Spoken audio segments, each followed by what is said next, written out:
He had gained incredible power, yet he still felt a slight sense of dissatisfaction. Then, looking at himself, he wondered, does this even make sense? This body belonged to the young master of the demonic sect. But the main question was, this was the most powerful character among all the worthless villains in the martial arts novel he had written. Now, he had become Hyakran I, the terrifying young master of the demonic sect. But why him? This question wouldn't leave his mind. Arriving at his estate, he pondered for a long time, trying to calm himself. At that moment, memories flooded back. His real name was Lee Si-woon. He was 32 years old. In his previous life, he had been just an ordinary, law-abiding citizen of South Korea, and asked himself, how could an ordinary person end up inside a novel he had written? Now, he had to think carefully, for he was certain something strange had happened before all of this. One day, he decided to clean his room.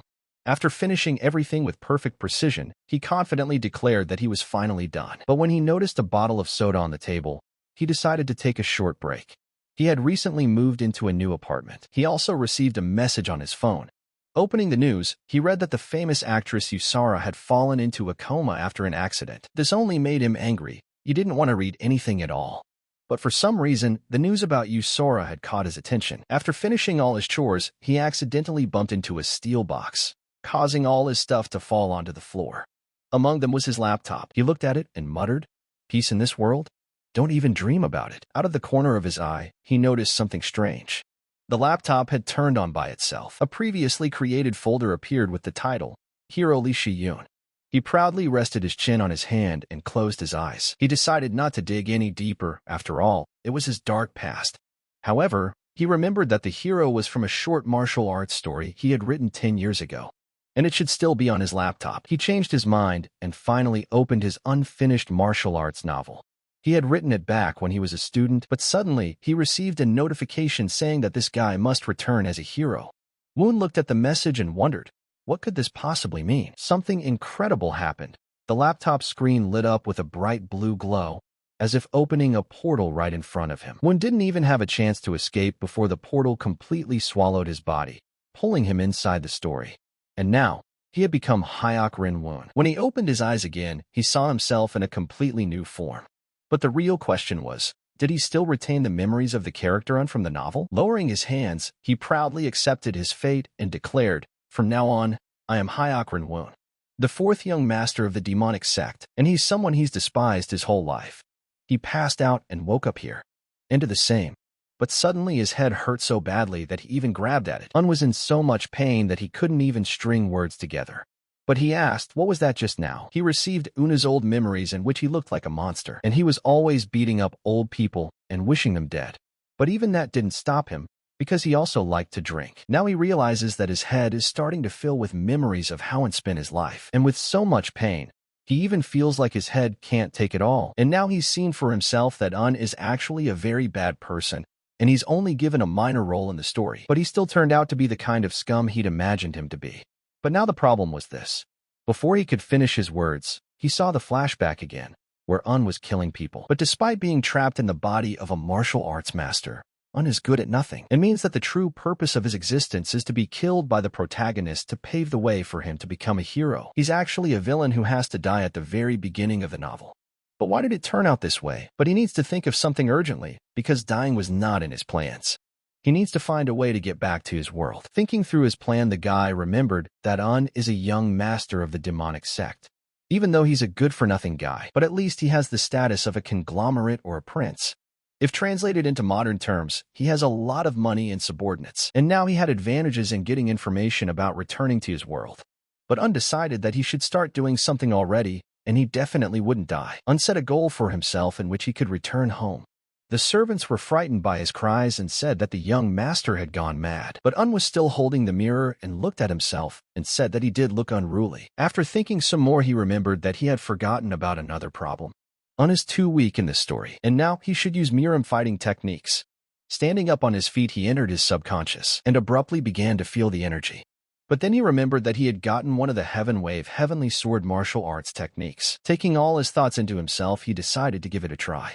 As he practiced, he began to feel spiritual energy flowing through his body, and it is called qi. Un had accumulated enough qi and decided to spew it out.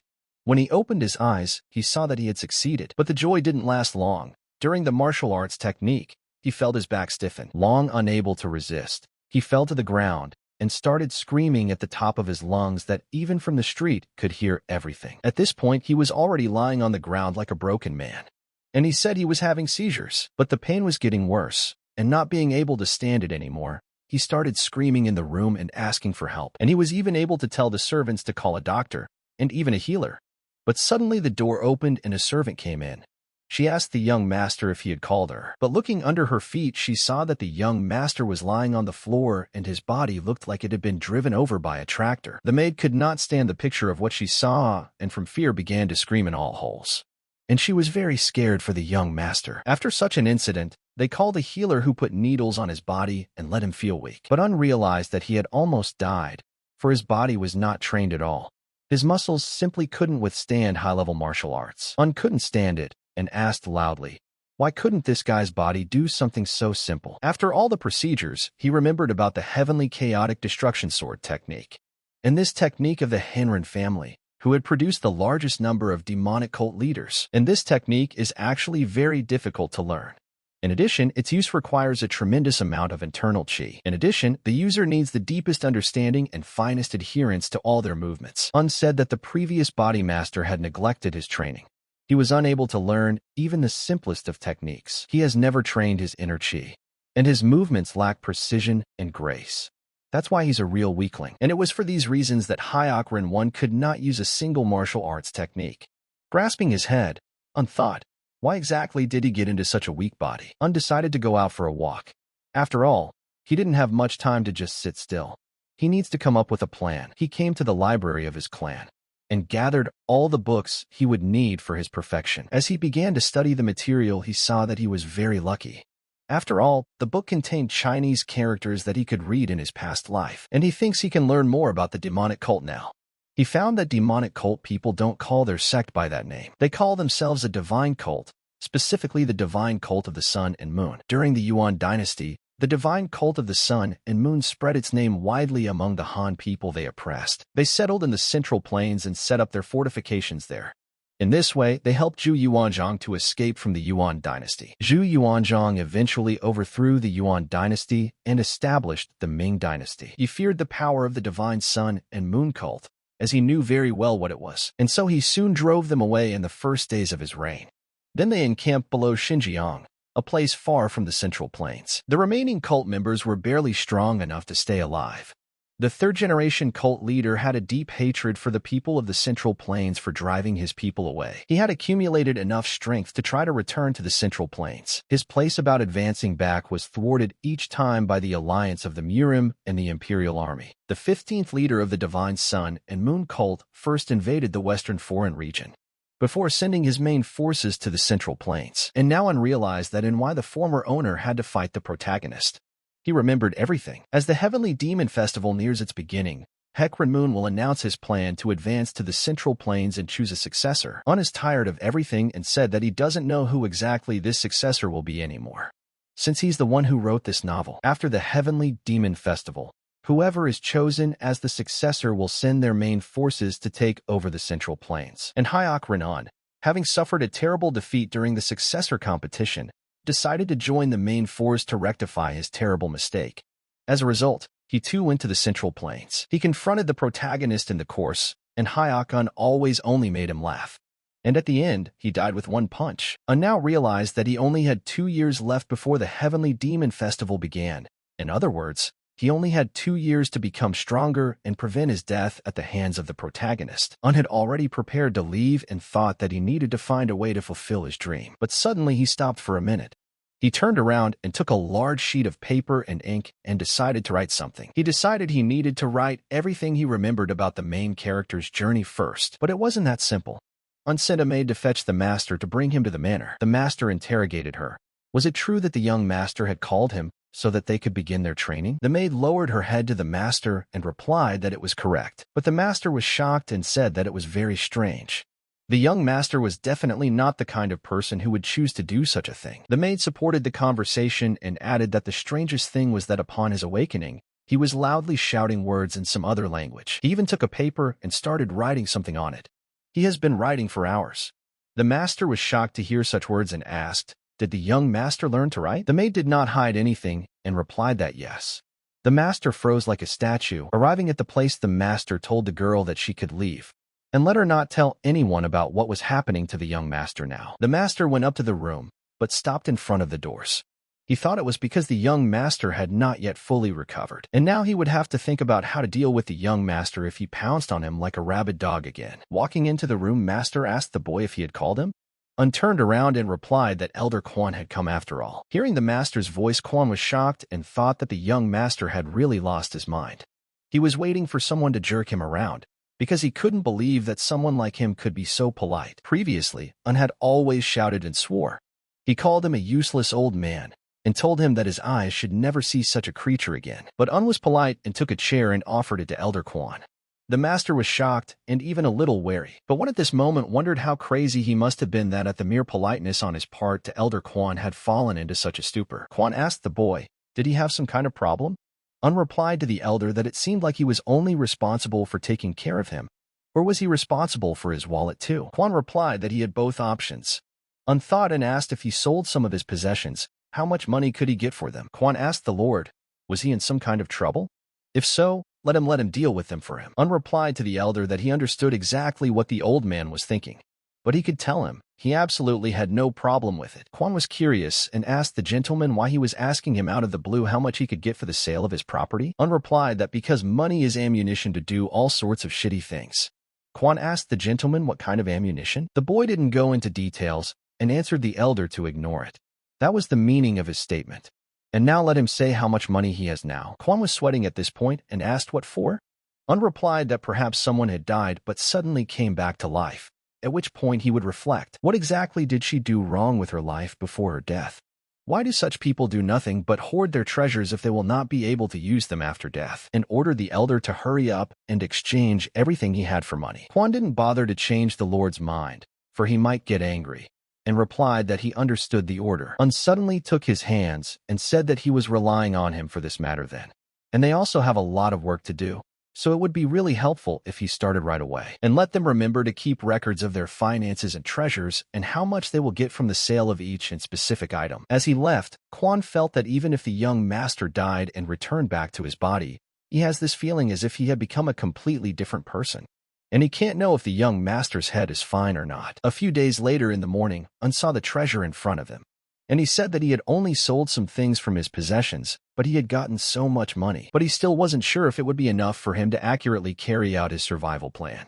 However, he still has 2 whole years left before the Heavenly Demon Festival begins. Un closed the scroll and said that for his own sake, it was his responsibility to prepare a survival plan in these 2 years. And if you roughly estimate and translate Yuan's fortune into modern currency, he thinks you could accurately claim about 2 billion won. It's not bad, Un thought, but it was still not enough for the moment. So he decided to take another closer look at the situation. The Heavenly Demon Festival would be in 2 years, and it is when the festival is over that the protagonist will emerge from his cave after years of training.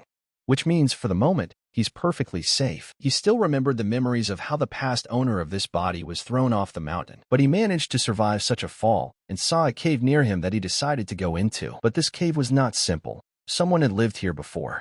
There are objects scattered everywhere, and even that didn't stop him, because he had a plan to improve his skills.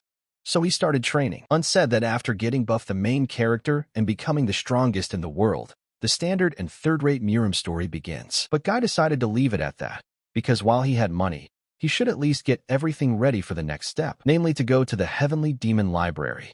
After all, this is where all the martial arts books that the divine cult has accumulated over the years are kept, and now he needs to learn martial arts to at least save his life. Stopping in front of the door, a strong and huge guard opened the doors to the main library for him and said that there were fewer books than he had imagined. But even so, it's better for him. It wouldn't take so much time. Un immediately started looking for a book, and after gathering a stack of books, he said he had finally found everything he needed. After looking at the books, he picked up the technique of saving a life through meditation. And according to the hero's journey, this technique enhances the feelings of the one who uses it. That's exactly what he needed most right now. Why was he only finding out about her now? Un thought. Un began to read and realized that those who learn the technique of saving life through meditation acquire a superior sixth sense. He would be able to dodge attacks and take full advantage of his opponent's opening. Besides, when he would master this technique perfectly. And not only would he be able to sense the strength and emotional state of his opponent, but he would also be able to see traps and ambushes. And that is truly a cheater skill. Un read the whole book and said that he should learn this technique right now. When as the protagonist of the novella will only learn it in the middle of the hero's journey, and only then will he become much stronger. He will now be the only one who will own this cheater technique.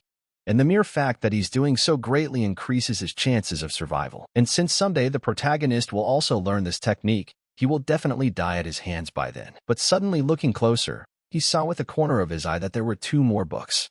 This is the Scaly Armor Technique and the 9 Divine Moons Art. Unread and said that the Scaled Armor Technique increases defense to the point where one can block a sword attack without even wearing armor. And it would be a sin not to mention the effect of the 9 Divine Moons Art, which is a 9-fold increase in strength. Un started shouting that he could build an indestructible martial arts foundation with all of this. Exactly what he needed so badly. The boy rejoiced and said that at last he was sure to survive.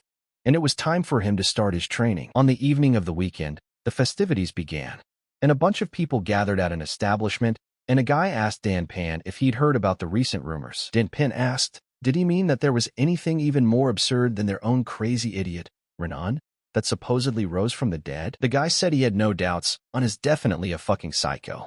But rumor has it that his crazy has changed somehow, and it's unclear which way it's going. Dan Pan asked, in what sense was somehow changed?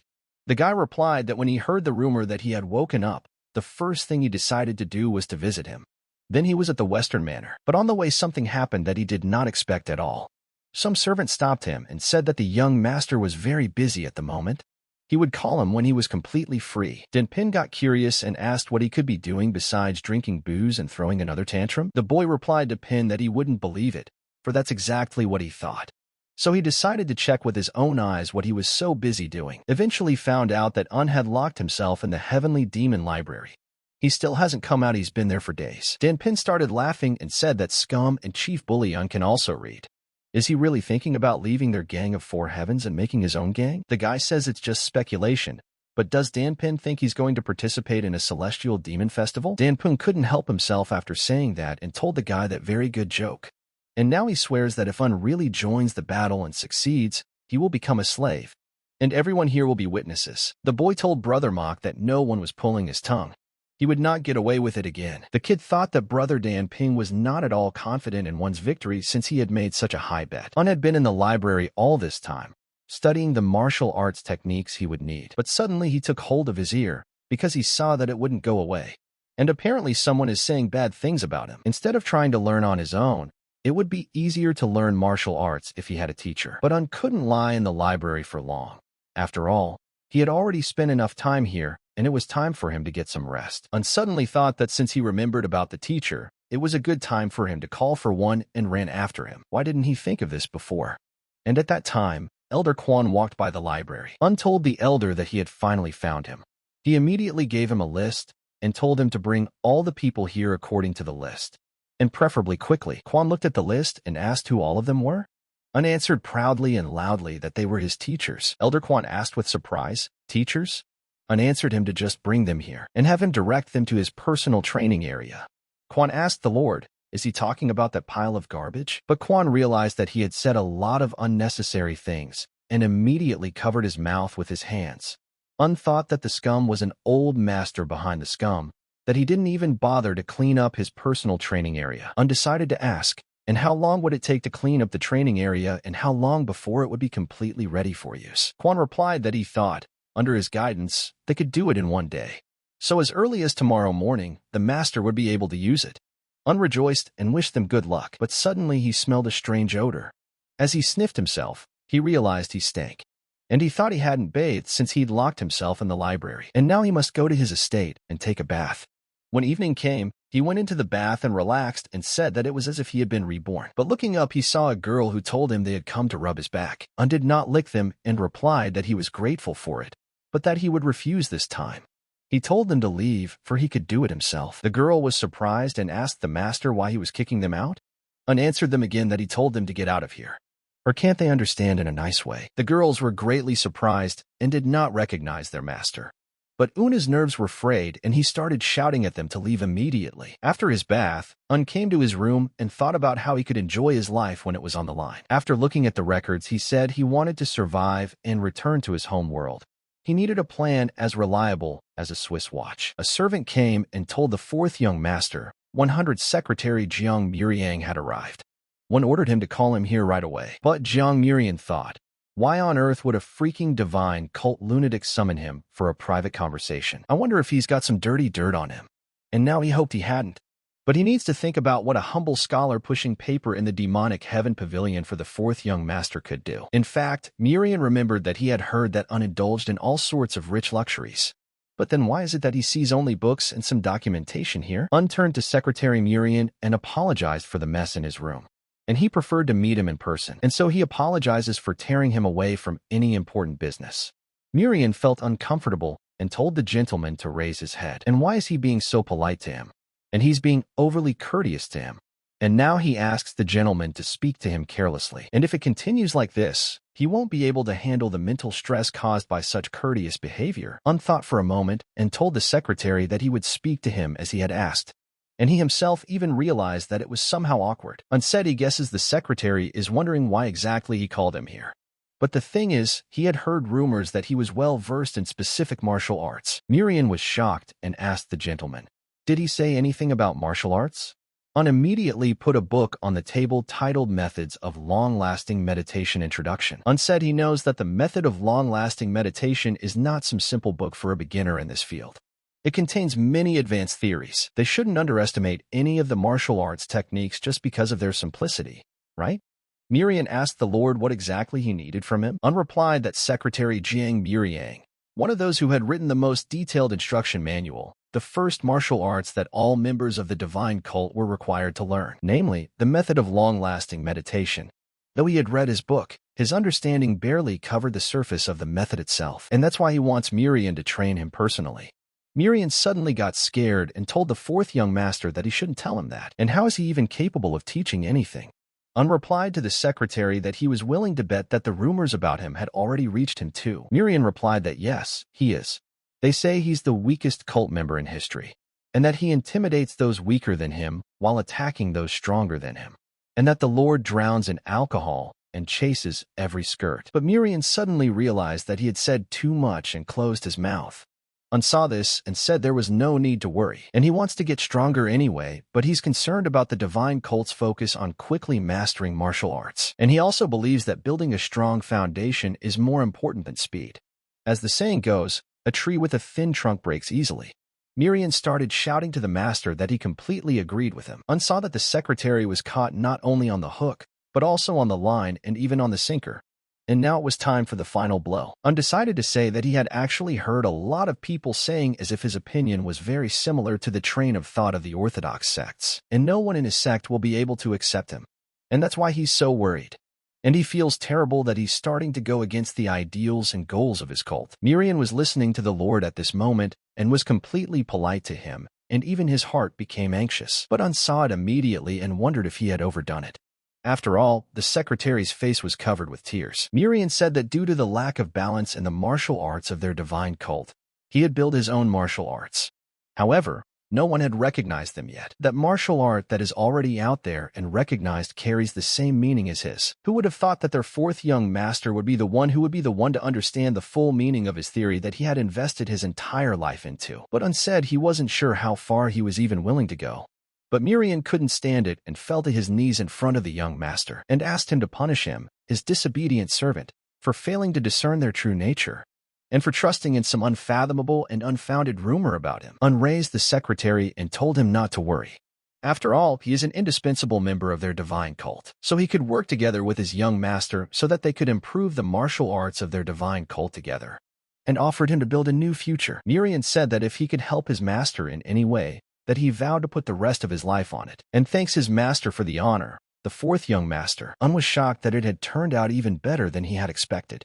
But who would have thought he would be so emotionally torn? And he thinks there are too many thoughts swirling around in Murian's head right now that he regrets. And to be honest, there's another reason why he chose Secretary Jiang as his personal mentor. Jiang Murian is actually the greatest hero in the hero's journey.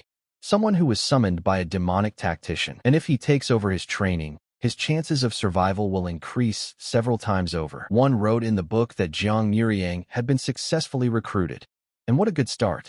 He had already managed to recruit the demonic tactician. He is one of the greatest geniuses of the hero's journey. After the second young master chose him as his partner, he provided invaluable assistance to trap the protagonist. He was nicknamed the demonic tactician for this incident. And after the protagonist's rival, the second young master, becomes the successor of the demonic cult, he also turns out to be a significant figure who plays a major role in the war against the Murima alliance. And as for the Triple Kingdom, Liu Bei only got Zhuge Liang. And he wrote it all by himself. It's not nice to praise himself, but who wouldn't call this script brilliant anyway? Un lay down on the bed and wondered what his next move would be. But he decided that he would do it later, because he was terribly sleepy. Upon arriving at the training room, Murian asked the gentleman what it was. Un replied that he would be his personal martial arts mentor from today, and these are the materials that will help him make progress faster and more efficiently. Murian told the gentleman that he did not deny that they must have depicted systematic and regular training. They all just detail the basics of physical fitness, what to eat and how to rest. And how much sleep does he get after the sleep technique? And frankly, I've never seen this kind of technique before. Un replied that he had found some flaws in the systematic basic training of their divine cult. So he decided that he would deal with these problems in the coming days. Isn't the foundation of the basics nutrition? As they say, it is what one consumes in food. And then there's exercise and proper sleep. Murian listened to the gentleman and said that it was great. And the fact that all martial arts ultimately originate from the human body, and the part that he, the one who had spent decades practicing martial arts, had overlooked was completely filled in by him, the one who had been an asshole until yesterday. But Un thought that really, he was just making these plans based on the exercise and diet of a regular gym in their time. Who would have thought he would buy into it? Undecided and told the secretary to start studying this method together and find a way to improve the martial arts of their divine cult. When he started training, Murian would control his technique and tell him to lift his ass higher during the exercise. After push-ups, they went straight to pull-ups on the bar, and he was even pretty good at it. Murian kept walking beside him and telling his master to survive everything and lift the dumbbells one last time. Un realized that he had been training according to modern techniques for 2 weeks, and what he had already achieved was beyond gratifying. But he doesn't know what it's about, that he's by lineage the son of a cult leader and he's lucky with his genetics. But he's already seeing the results. Suddenly, Murian shouted to the gentleman to do it now, and there was one last stage left. Un replied that he was damn right. Un saw during training that Murian was changing his training method to match his martial arts training. Hakren Woon is getting stronger every day, and his plan is still working. But a guy came in front of the gate and hearing strange noises asked what Un was really doing there. But usually when Un deals with his business, the first thing he does is crawl into some brothel. The boy turned to the old man and asked if the fourth young master was inside. Quan replied that the young master was currently practicing. The guy was very surprised and asked, "Is he really practicing? I guess he didn't overhear? Did he say that this son is practicing?" Quan replied that this was correct. It had been about 2 weeks since the young master started his training. The guy was sweating at this moment. After all, he had never seen this brat at training. Even when they went to the Heavenly Demon Pavilion where they studied martial arts, maybe he was crazy or something else and said it couldn't be. He probably does it to build up his muscles so that girls will like him more. Quan replied that the young master is really training. If the guy doesn't believe it, let him follow him to the training ground. Murian and Un were practicing. He told the Lord that his martial arts were showing themselves better and better each time. Un smiled and asked the secretary, did he think so? But then a guy walked in and asked them, what's going on here anyway? Un turned around and asked Sangwon who, what is he doing here?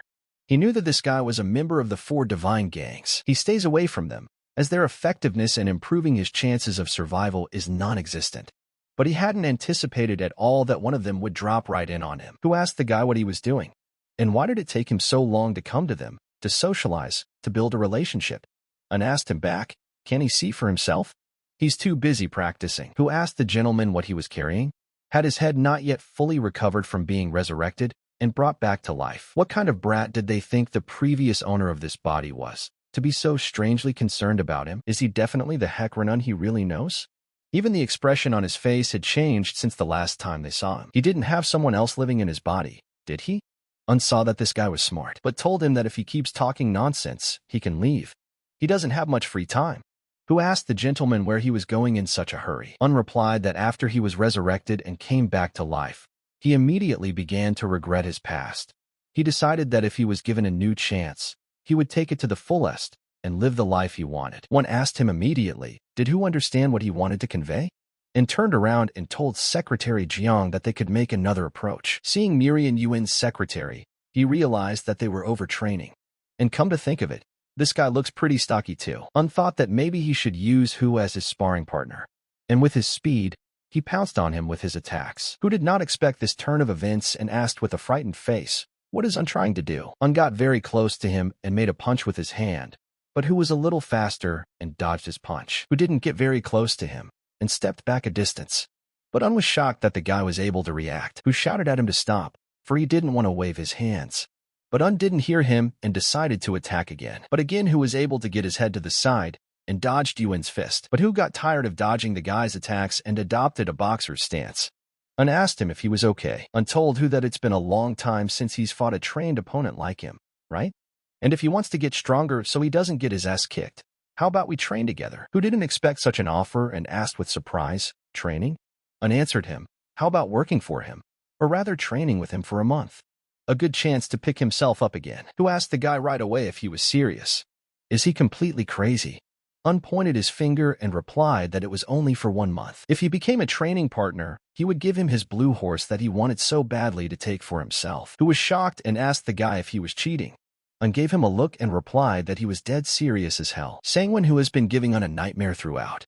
No matter where he went, he would still make him suffer. The next day, Hu had already started training together. But he was so exhausted that he could hardly breathe. Hu slowly told Un that he was just an asshole. Un was running ahead at this moment and replied to him that he was right in front of him. Hu was already dissatisfied and asked, what kind of workout was this? He had never practiced like this before, and none of his acquaintances had either. Miriam replied to the guy that it was simple. Her main goal is to increase his physical strength, thereby increasing his inner strength. Hu immediately turned to the secretary and asked what the hell was this. But Un shouted that he was still ahead of him. But it suddenly occurred to Hun, and he remembered that everything was correct. That he and Un were both from high-ranking families. They were forced to study a special program and take various medical subjects. But none of the programs were aimed at improving basic physical strength. But if Un does manage to form basic physical strength, then the effects of special programs and medical drugs will give him many advantages in growth. And if at that point you compare their strengths between them, there will be a gulf. Suddenly, Miriam blew his whistle and said that the training session was over. Hu was exhausted at this point and said he almost died and asked if it was worth it. Hu tried to say something, but Miriam blew his whistle and said Hu's mother, you need to run 5 more laps. Hu was very angry and didn't even want to run, but his pride was higher and he ran. And Un shouted to him to try harder. But Hu at the moment of running represented the very blue horse he wanted to get earlier, and for her sake he would do it. Un kept saying that 1 month he would just have to be patient. Just let the blue horse wait for him. Un looked at the book and said that the result was better than he expected. Miriam replied that he had a question. Could they use this technique on the most ordinary warriors? Un looked at Hu and replied that they could. They have 1 lab rat here anyway. In 1 month, and they would find out the answer to his question. After a month of training, Hu could no longer tolerate all the humiliation, but for the sake of the horse, he still held on. Un asked the secretary if he had arranged all the dates he had asked him for. Miriam replied that he had. They already have everything arranged so that the regular warriors will be able to start training soon. But after seeing Hu just pass out during practice, they didn't even expect things to turn out this way. Hu said in a slow and squeaky voice that a month had already passed and he was waiting for his blue horse. Un replied that the boy was right, and he had been working hard all this month, and he's used to keeping his word, and he's letting him take his blue horse. But suddenly Hu jumped up and shouted to one. He suddenly asked him if he was possessed by someone else. Even though he was a little different from what he once was, Un actually realized that the guy was right. But even if he told him everything, he still wouldn't believe him. Hu said that Un is acting so weird because he wants to take the winner's spot in the competition. Un replied to the boy that he was probably right. Hu was surprised and asked him if he was serious. Un replied, is this the time to joke around? After all, he is one of the first in line for the inheritance. Hu started shaking the guy and told him to watch what he said. If those words reach his brother's ears, he himself knows exactly what will happen. They're going to come running to get rid of him, aren't they? Hu started asking him to forget. He doesn't need this position as the heir of the divine cult. After all, they can just enjoy life. And there are tons of things in the world that are much better than practicing. Un looked over and wondered if he was imagining things. This guy is really worried about him. He wasn't even one of the main characters in the novel, but somehow he was beginning to trust him. Maybe he should tell him everything. A turned to Hu and even called him a dear friend, and said that he really thought that joining the competition at the festival for the sake of success was a good idea. Hu didn't take it all in and shouted at him, asking if he was crazy. Un replied that yes, that's why he wanted to ask him to help him with his training. Hu was shocked and asked him what he meant. Un replied that he was trying to change the absurdity of a divine cult that focused all its attention on the eldest son. Thanks to just this absurdity, the younger sons get along with each other and join different gangs to live life to the fullest and have fun. The younger sons in their sect have nothing to do but to engage in such things. Un said that's why he wants to change this absurdity. Of course, it's going to be very difficult. To accomplish this, they must succeed in this competition, and he needs a comrade who will worry about him more than his own life. And he sees him, Hu, as that comrade. He believes he can rely on his help. Hu believed his words and offered to make a new divine cult together where there would be no discrimination, and now Un actually didn't even have to worry. He could definitely rely on his help. Un saw that he had gone too far again. Was it really because of the people in the past? Or is it because he's in a martial arts novel? Why is everyone so emotional? But that would only benefit his plan. Un tells the guy that he thanks his best friend, and he's so glad he can count on him. And Hu thanked him back for thinking well of him. Hu got curious and asked what they should do next. He is well aware of how Un feels, but he has no idea how they are going to win the competition. Un replied to his friend that he needed him to help him with something first.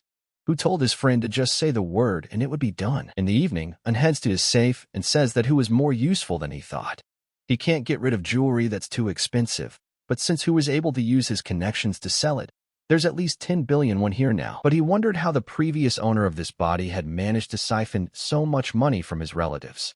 But now that everything was ready, it was time to move on to the next part of the plan. The next morning, they immediately started practicing fist fighting with Hu. They practiced slow strikes on each other and tried not to hurt each other. But suddenly Hu switched to a contact fight and landed a strong leg kick. Was this really all he could do?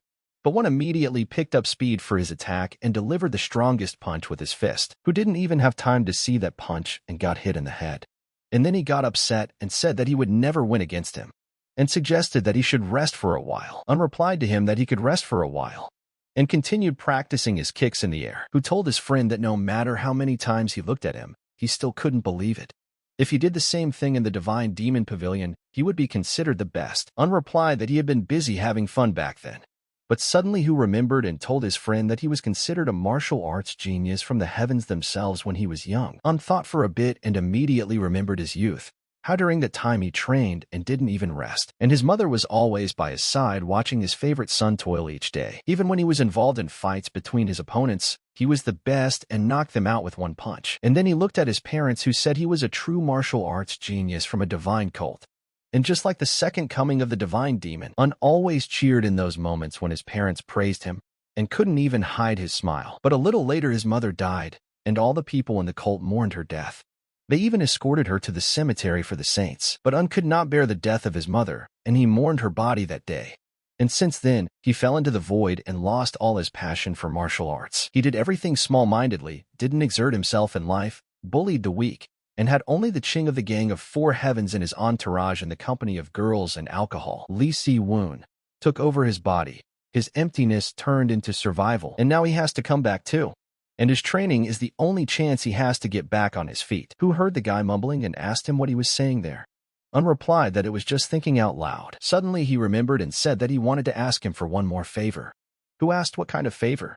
Un replied that he wanted him to introduce him to someone, but one didn't say his name out loud, and slowly whispered directly into his ear. But the look on Hu's face was clear that the guy's head had collapsed. Un replied that that was correct. In fact, the Divine Wolf Group is one of the three key fighting forces in the Divine Sun and Moon cult. She is the strongest unit that gathers the strongest members of the Divine cult. And the best archer of the Divine Wolf Group is Sabu-sen. In the evening, Sin came to town and was glad that Hu had written to him. After all, it had been several years since their graduation from the Divine Demon Pavilion. But he wondered why he had invited him to such a fancy inn. Surely he must know of his humble origins. But arriving at the door, Hu suddenly opened the door and said hello to him, and told him that they hadn't seen each other for a very long time. Sin saw that Hu might know, then he was not a man who cared about prestige and riches. Sin told the guy he was totally right and asked how long had it been since they had seen each other? And also, how did Hu get in such shape? Didn't he say to exercise in moderation? Hu replied that he did. But suddenly Un appeared and told Sun that they hadn't seen each other for a long time either. Sun was shocked to see Una beside him, and even froze for a moment. He felt a shiver run through his body. Who saw the guest's face and immediately said that he knew it would happen. Un also opened half of his eye and saw that Sin was already on the peak to explode. What is this murderous attitude, and is he going to die before the main character kills him? But he kept remembering that Un had often bullied Sin in those 4 years while they were at the Divine Demon Academy. Un beat him up that day and said he was a pathetic foreigner. After all, he can't even block such a weak punch. A little while later, they got into another altercation and Un bullied him in a way that only he wanted. But Un didn't feel sorry for him and threw a silver coin at his feet. But lastly, he said that he was only helping the beggar, and Sin wanted to hit the leader's son. Un told him to take the coin, or he would hold a grudge all his life. Sin had endured the humiliation all this time, for he could not return the favor. But Sin needed that money and decided not to be proud and take it. But that day Who came to him and said that Un had humiliated him again. Sin stood up and said that when he was done learning, he would make Un, the freak, disappear out of sight. And also when he finishes his studies, he will become a member of the serious group, a respected sect of the Divine Demon, and will have the ability to challenge anyone to a duel. And when that moment comes, he will beat him to death, returning his long-awaited debt. And now the day had come, and Sun could not contain himself, because he wanted to fulfill his promise that he had made years ago. Does he really want his wish to come true today? Or is he still looking for someone to play his game with? And told him to listen to him first. But Sin didn't listen to him and immediately attacked down with his fists. But Un realized that he was very much to blame in front of him and fell to his knees.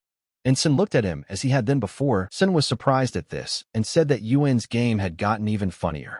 Un replied to him that he knew that bowing down to someone meant admitting defeat in the Divine Demon sect. Sin replied that he doesn't care about his adulation, but what does he want to do?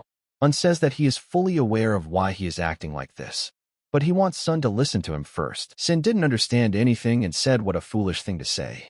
But there was only one way he agreed.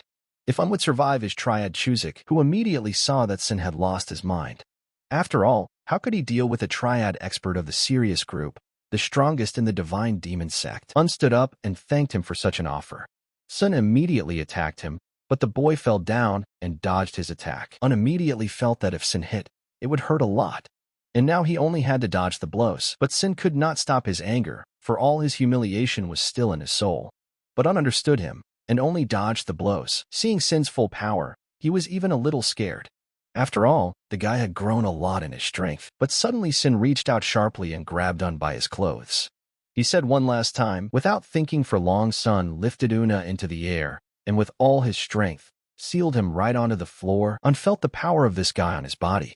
But Sin didn't stop and charging his fist shouted that he was finished. Una had no chance left to dodge and had to take it all on his head. Sin and calm down.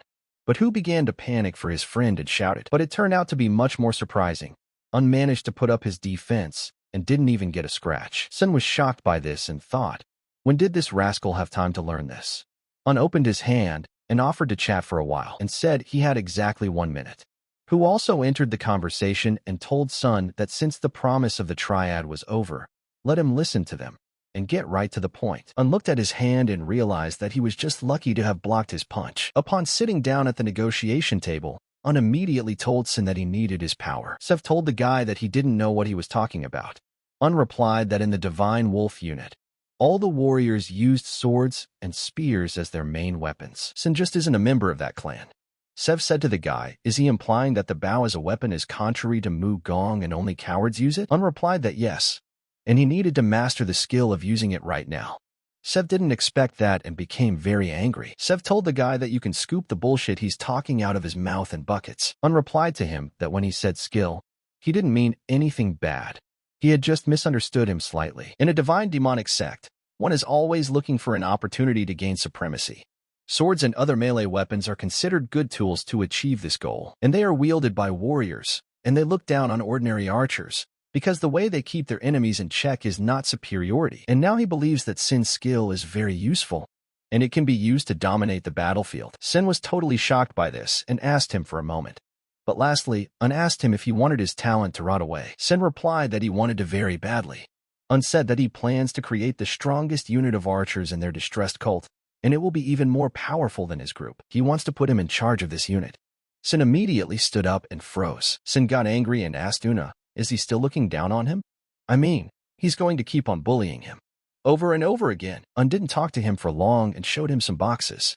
Sev walked over and asked. Replied that he had some money, and if he agreed to give him 3 cases. Sev got angry and grabbed Una by his clothes, asking how much longer would his bullying of him continue. Replied so he wouldn't misunderstand him.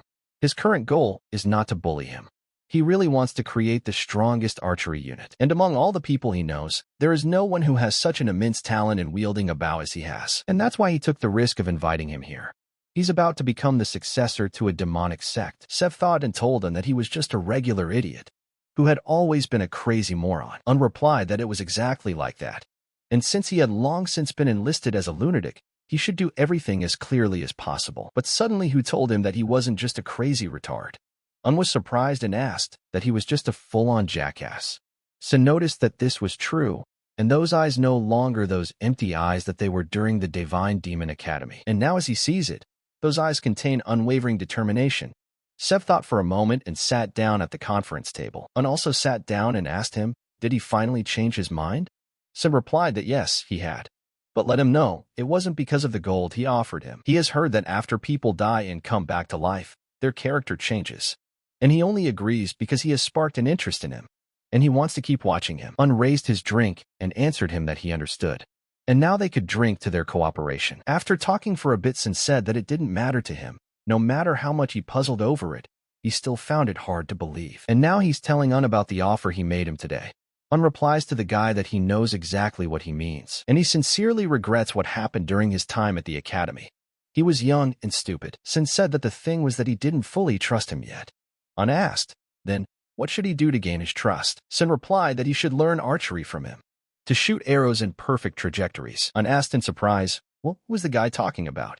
Sin immediately realized that, as he thought, such a horrible person couldn't just change. The next day they started practicing, and Sin showed him how to shoot a bow, and said that he had never seen anyone who used a bow possess even a modicum of the qualities characteristic of a real man. Remembered how he had mocked him before, and even asked him how he was doing with those cases, or did he no longer have a heart-on? But Sin ignored them and practiced all the time.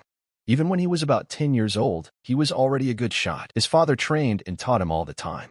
And when Sin learned to shoot, he was very happy and told his father that it was great. Sin remembered that his father was the first archer in the Divine Demon sect. Bows were his father's pride, and has always looked down on him, insulting him for having a bow as his main weapon. But why is he looking at him right now with a strained smile on his face? All he had to do was do that. And to be honest, he was planning on asking him to teach him archery himself, and then Sin can take care of him. Let him teach him archery. Replied that of course. Sin was happy about that and picked up a bottle of vodka and started drinking. Sin drank all the alcohol and said that now was the time and would now show him the ins and outs of using a bow. But Sun went a little overboard, and taking the alcohol, told Yunu to drink with him too and drink to the bottom. Immediately grabbed it and replied no questions asked. And with a hiccup he lifted the jug of alcohol and was glad that everything was going well. Turned to him afterward and said that he should have a bottle too, who was adamantly against it and said that they knew he had a weakness for alcohol. But the guys didn't listen to him and started to drink him. Started yelling that they were going to drink until they died tonight. The next morning they were barely alive and sleeping who fell where. Sin woke up early of all and opening his eyes saw that Hu was still asleep. But it was the headache that tormented him the most. He couldn't even say a word. But when he saw the box, he began to remember the night before. They started fighting with Woon, and Hu was drinking the whole time and saying they needed to stop for a while. Sin started pouring his heart out to Un and said that he didn't realize how much he had suffered because of him. Un replied that he had already said he was sorry about it. Sin asked the guy if he wanted to create a unit of archers, and now he's mentally ill. Sin realized that it didn't matter if he had changed or not, and how strong it was. But Un is still the fourth young master of the divine cult. He must have lost his temper a little. But the fact that he drank a lot of alcohol and his character didn't change. In the morning a maid came in and asked the gentleman if they were awake yet. She prepared food and clothes. Sin replied that he was thankful. But first, he needs to see the fourth young master. The maid replied that he was on the training ground at the moment. He's practicing with a bow, if he's not mistaken. But Sin was surprised and asked her if she had said he was practicing with a bow. The maid replied that he was asking the master to follow her. At this time on the training ground, Un was practicing with his bow, but failed to hit the target every time. Un immediately turned around and asked Sin how he had slept. The boy replied that it wasn't bad, and said that he decided to start practicing with the bow by himself. But there's no progress on that. And can he give some tips? Un took aim and said that he believes even his stance is already wrong. Sung replied that it wasn't.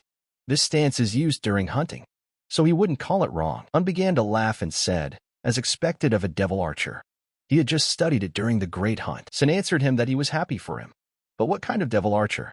Un replied that it didn't matter, let him better show him how to shoot it properly, and immediately took aim with his bow.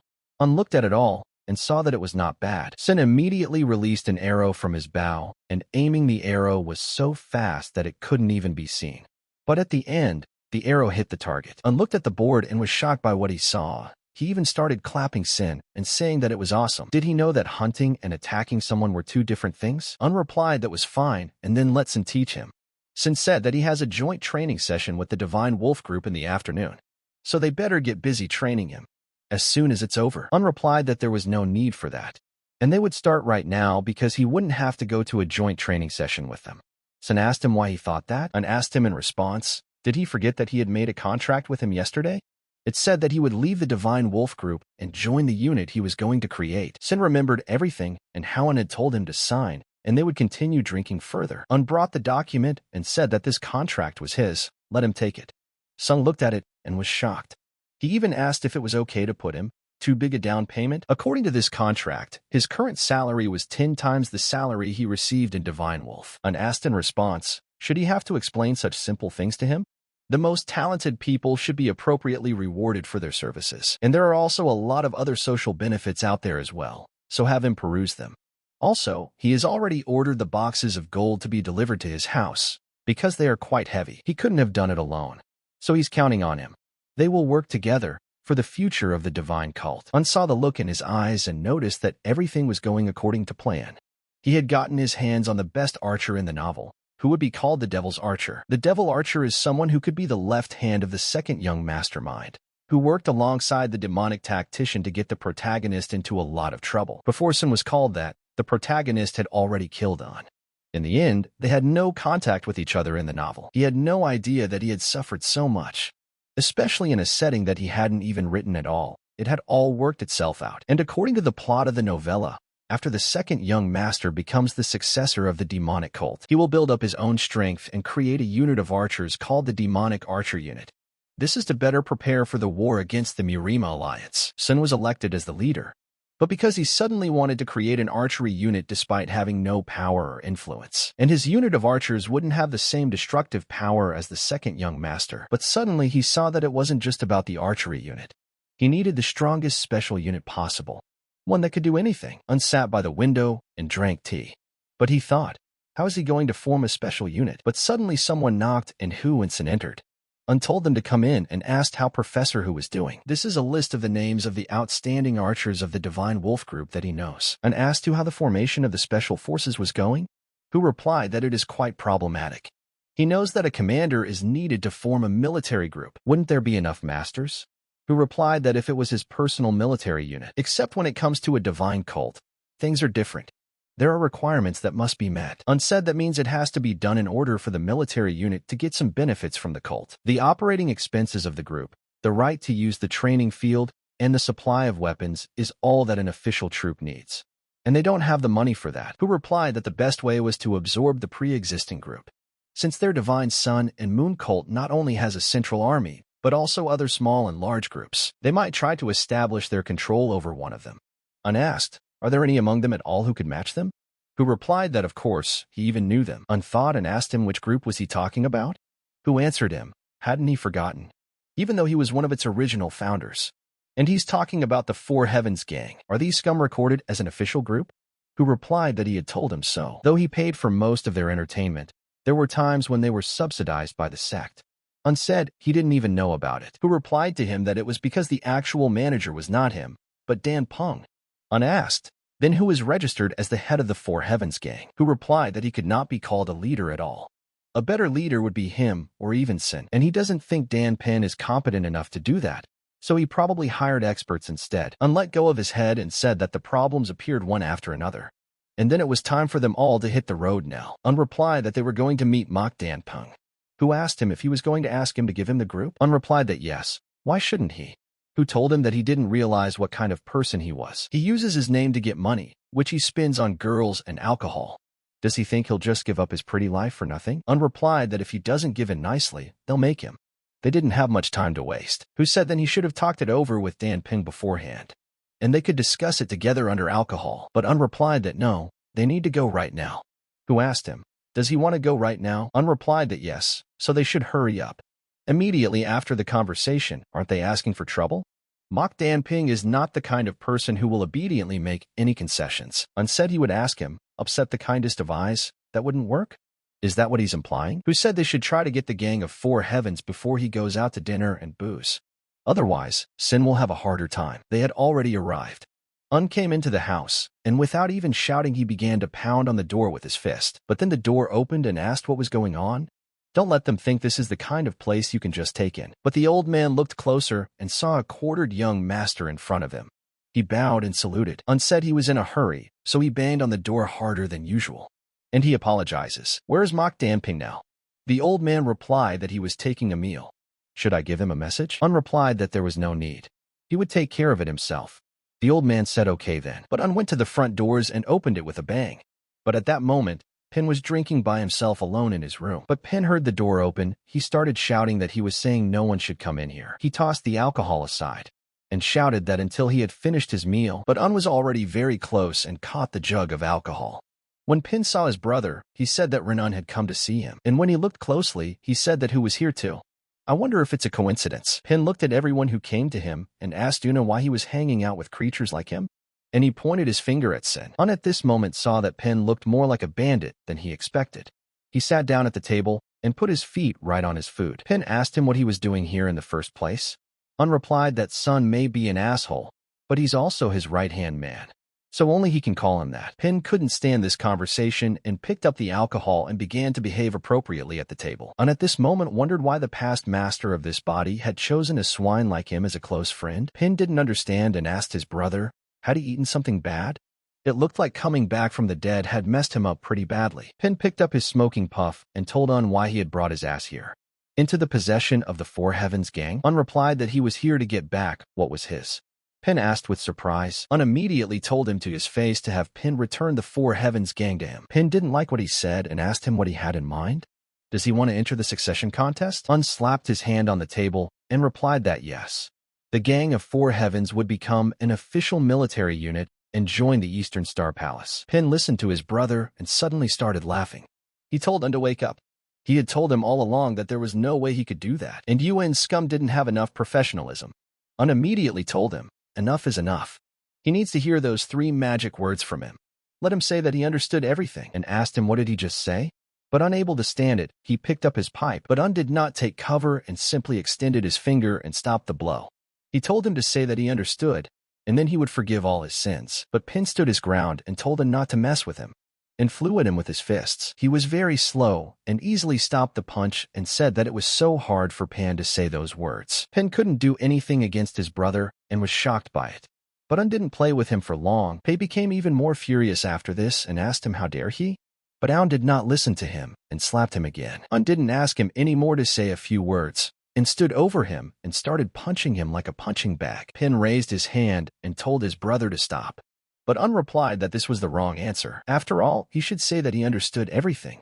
Pin saw his hand and said he understood. Who was the leader of the Four Heavens gang? Pin replied that Kong Dae Shik was the leader. Un was shocked and asked, Kong Dae Shik?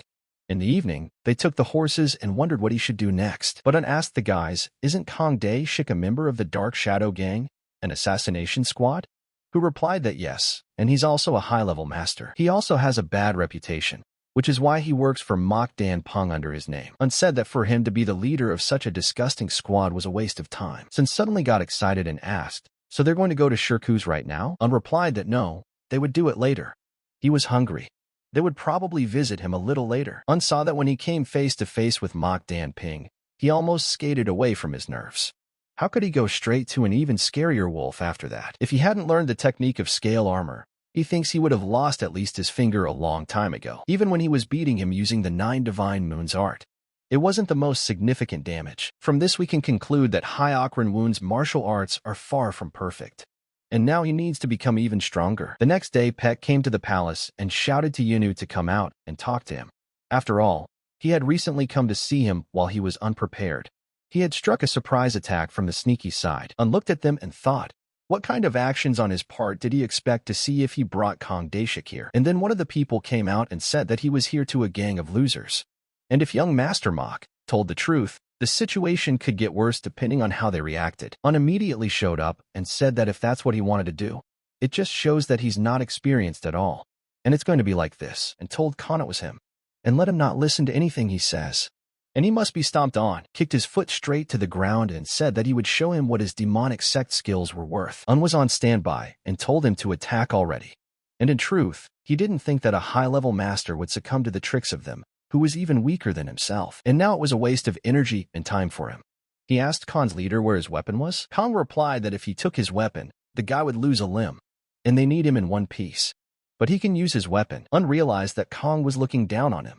So he told Kong that he would then fight with his fists too. Kong replied that the rules of Murim allowed the weak to use weapons against an opponent stronger than himself, and let him have any of it. But Un replied that it was fine. He doesn't want to use his sword against someone who will fight unarmed. Kong said it's been a long time since their last meeting. The only noticeable progress was that he was scratching his tongue more confidently. And does he think he's as good as his master? And he will grant him the right of first strike. Un realized that as long as the enemy's vigilance was down, he simply had to take this chance. Un immediately ran at him and decided that he would finish him off with one punch. And at the end, he used another technique by messing up in front of his face. Song immediately realized that this was the technique of the Dark Shadow Gang, the Ghost Trek.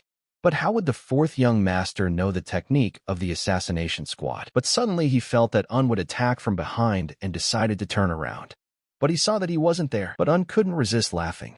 But Kong turned around and saw that the guy was already in front of him and wouldn't have time to react. Un had applied the art of the 9 Divine Moon's third technique, the Dark Buddha Palm Strike. Un charged at him with so many punches that his fist slammed into his stomach and Kanu had no chance to defend himself. Pin realized immediately upon seeing this that he was up to his eyeballs in shit.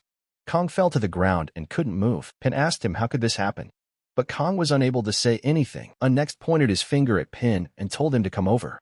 Pin came up and answered his master that he was here, and started to say that considering he had called the gang leader himself, so he wouldn't have to go to him himself. Could he consider that he too had expressed his desire to join his new unit? Pin answered him that about that. But Un didn't waste any time and suddenly raised his hand sharply. Pin thought he was going to hit him again and backed up. But Un hugged him and said that he would gladly take him in. And every member of the Four Heavens gang too. Pin bowed his head and said that it would be just as the master said. Un immediately turned to everyone and told everyone to listen carefully. They will obey Sin's orders without question. Sin also said it was like they would be like new people from today. The warriors were shocked that this guy would be their coach, and Un realized that they would not be good, but could trust the guy's management. After a hard day, Un came to his manor and lay down on the couch to get some rest. But suddenly, his thoughts started to come out and he thought that he would die today. But who would have thought that his combo of Dark Buddha Palm Strike and 9 Divine Moons art would work right after using the Ghost Gate? And the main problem is that he can only use all of this when his opponent lets his guard down. And against some master, he's not likely to be able to use it. But right now, his goal is to survive so he can go home. Sun was training the new warriors.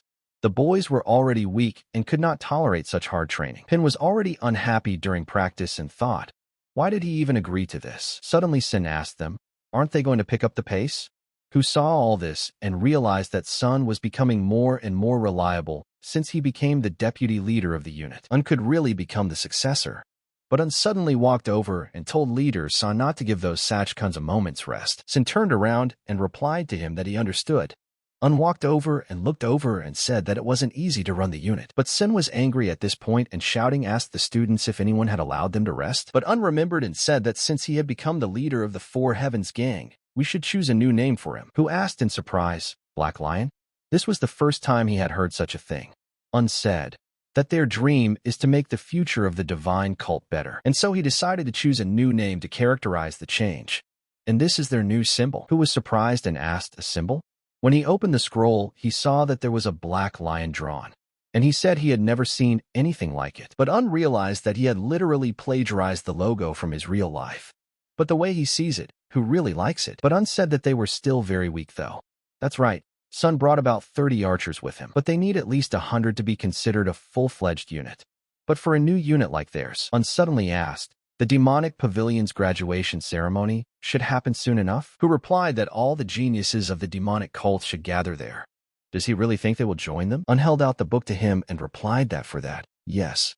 Who looked at the book and asked in surprise, is he serious? But Un asked him back, why would he ask what he already knows? Let him just help him find the blacksmith. On the day of the release ceremony of the demonic pavilion, there were a lot of people who had gathered and were very much looking forward to this day. The various units shouted that they were from the Dragon unit, known for their prosperity among all the major units. And today they are offering all graduates a special interview opportunity and is asking them to come and register. Everyone immediately turned back and saw a strange flag they hadn't seen before. Un came with his best warriors who wore masks, and the gear was magnificent and strange. People started asking immediately, who are these people? And they think it's the Black Lion division founded by the fourth young master. But people said they'd never heard of them.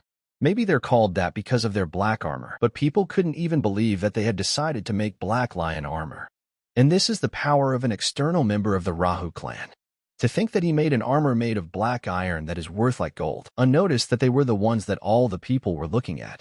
And that's very good for their reputation. But in the evening after the ceremony, they came home and threw off all their clothes. Who lay on the floor and said that he had been to hell and had come back. Un also said it was very hard. And he almost died too. Sun replied that after carrying that armor around, he immediately understood why it wasn't used on a regular basis. And being an archer is much easier for him. But who told his friend that they did as he asked? And he thinks it will really work? Un replied that of course. Delivering an intense and clear message, these are the basics of marketing. Who was shocked and asked, the message? Marketing? What is he talking about? Un replied that it was about nothing. And they'd better just wait. They will surely get an answer. Un and the boys went in front of the clan and saw that the area was filled with people. Un asked the guy if he could see. Who asked him, is he going to take them all in? Un replied that of course not.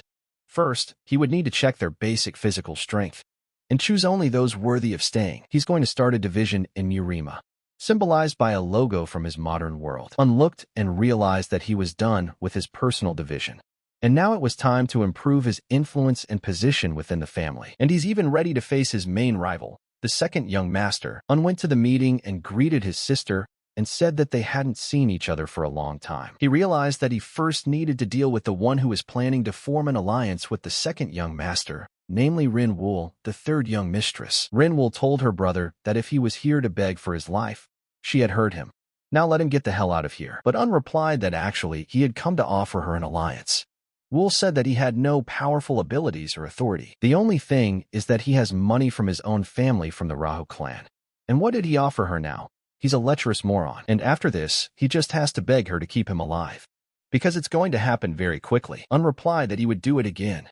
He came to offer her an alliance on equal terms. So he is willing to make her an offer she simply cannot refuse. Rin Wool waved her hand and said that she didn't want to hear anything. Let him return to the palace of the Eastern Star if his life is precious to him. Un decided to go with trumps and said that the second young master would choose the first young master. And he even noticed that she flinched. Un said that by forming an alliance with the second young master who has no support, she plans to keep the first young master from the Baitian clan in her grasp. But this is actually a mistake, because the second young master had already joined forces with the first. Will asked him where did he get this information from. Un replied to her that she couldn't say that.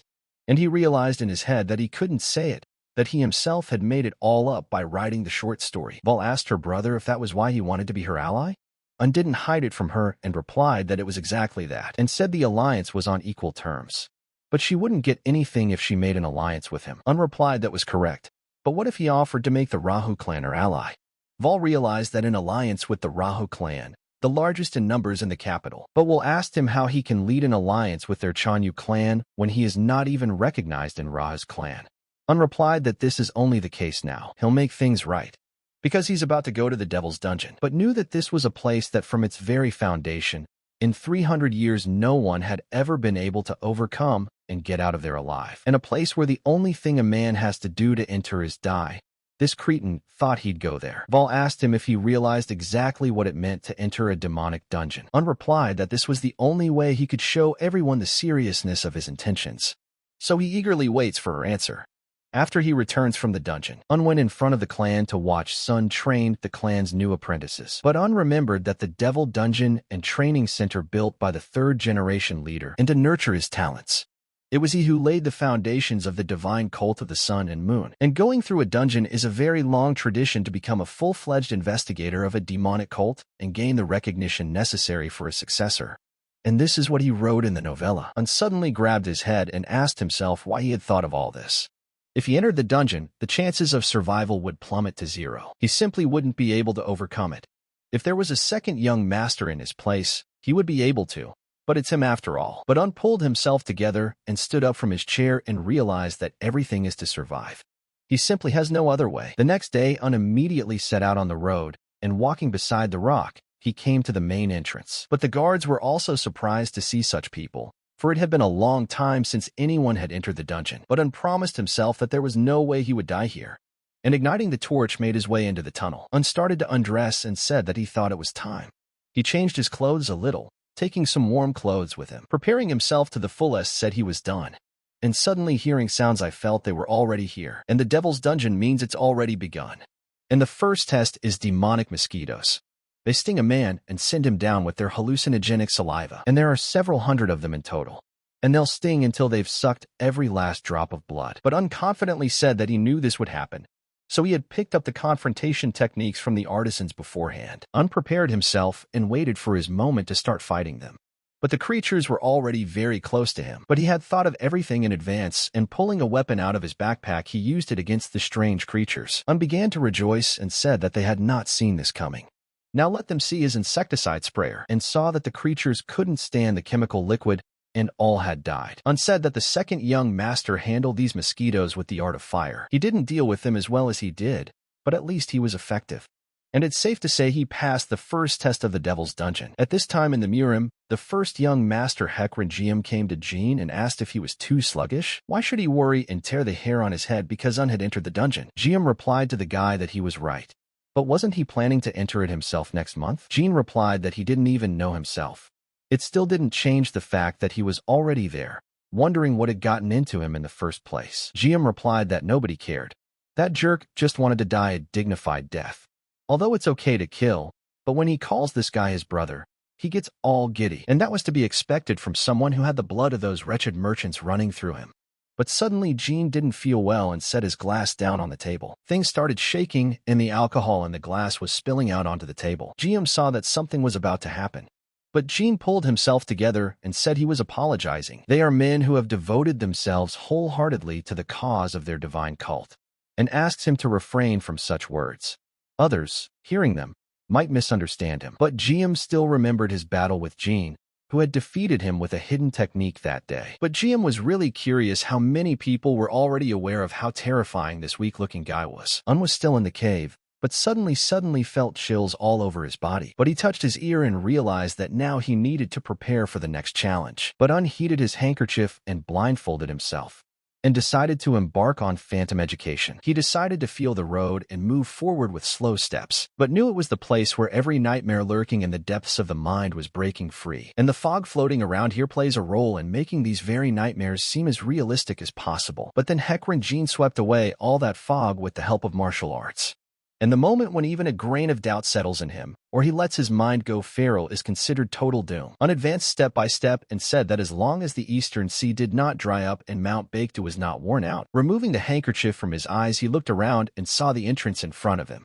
It was made in the shape of an arch. He looked at his beads and said that he had once again used a different method from the one used by the second young master. Still, he was glad that the poisonous blood pearl had worked, but he became suspicious of all this and asked if it was too easy.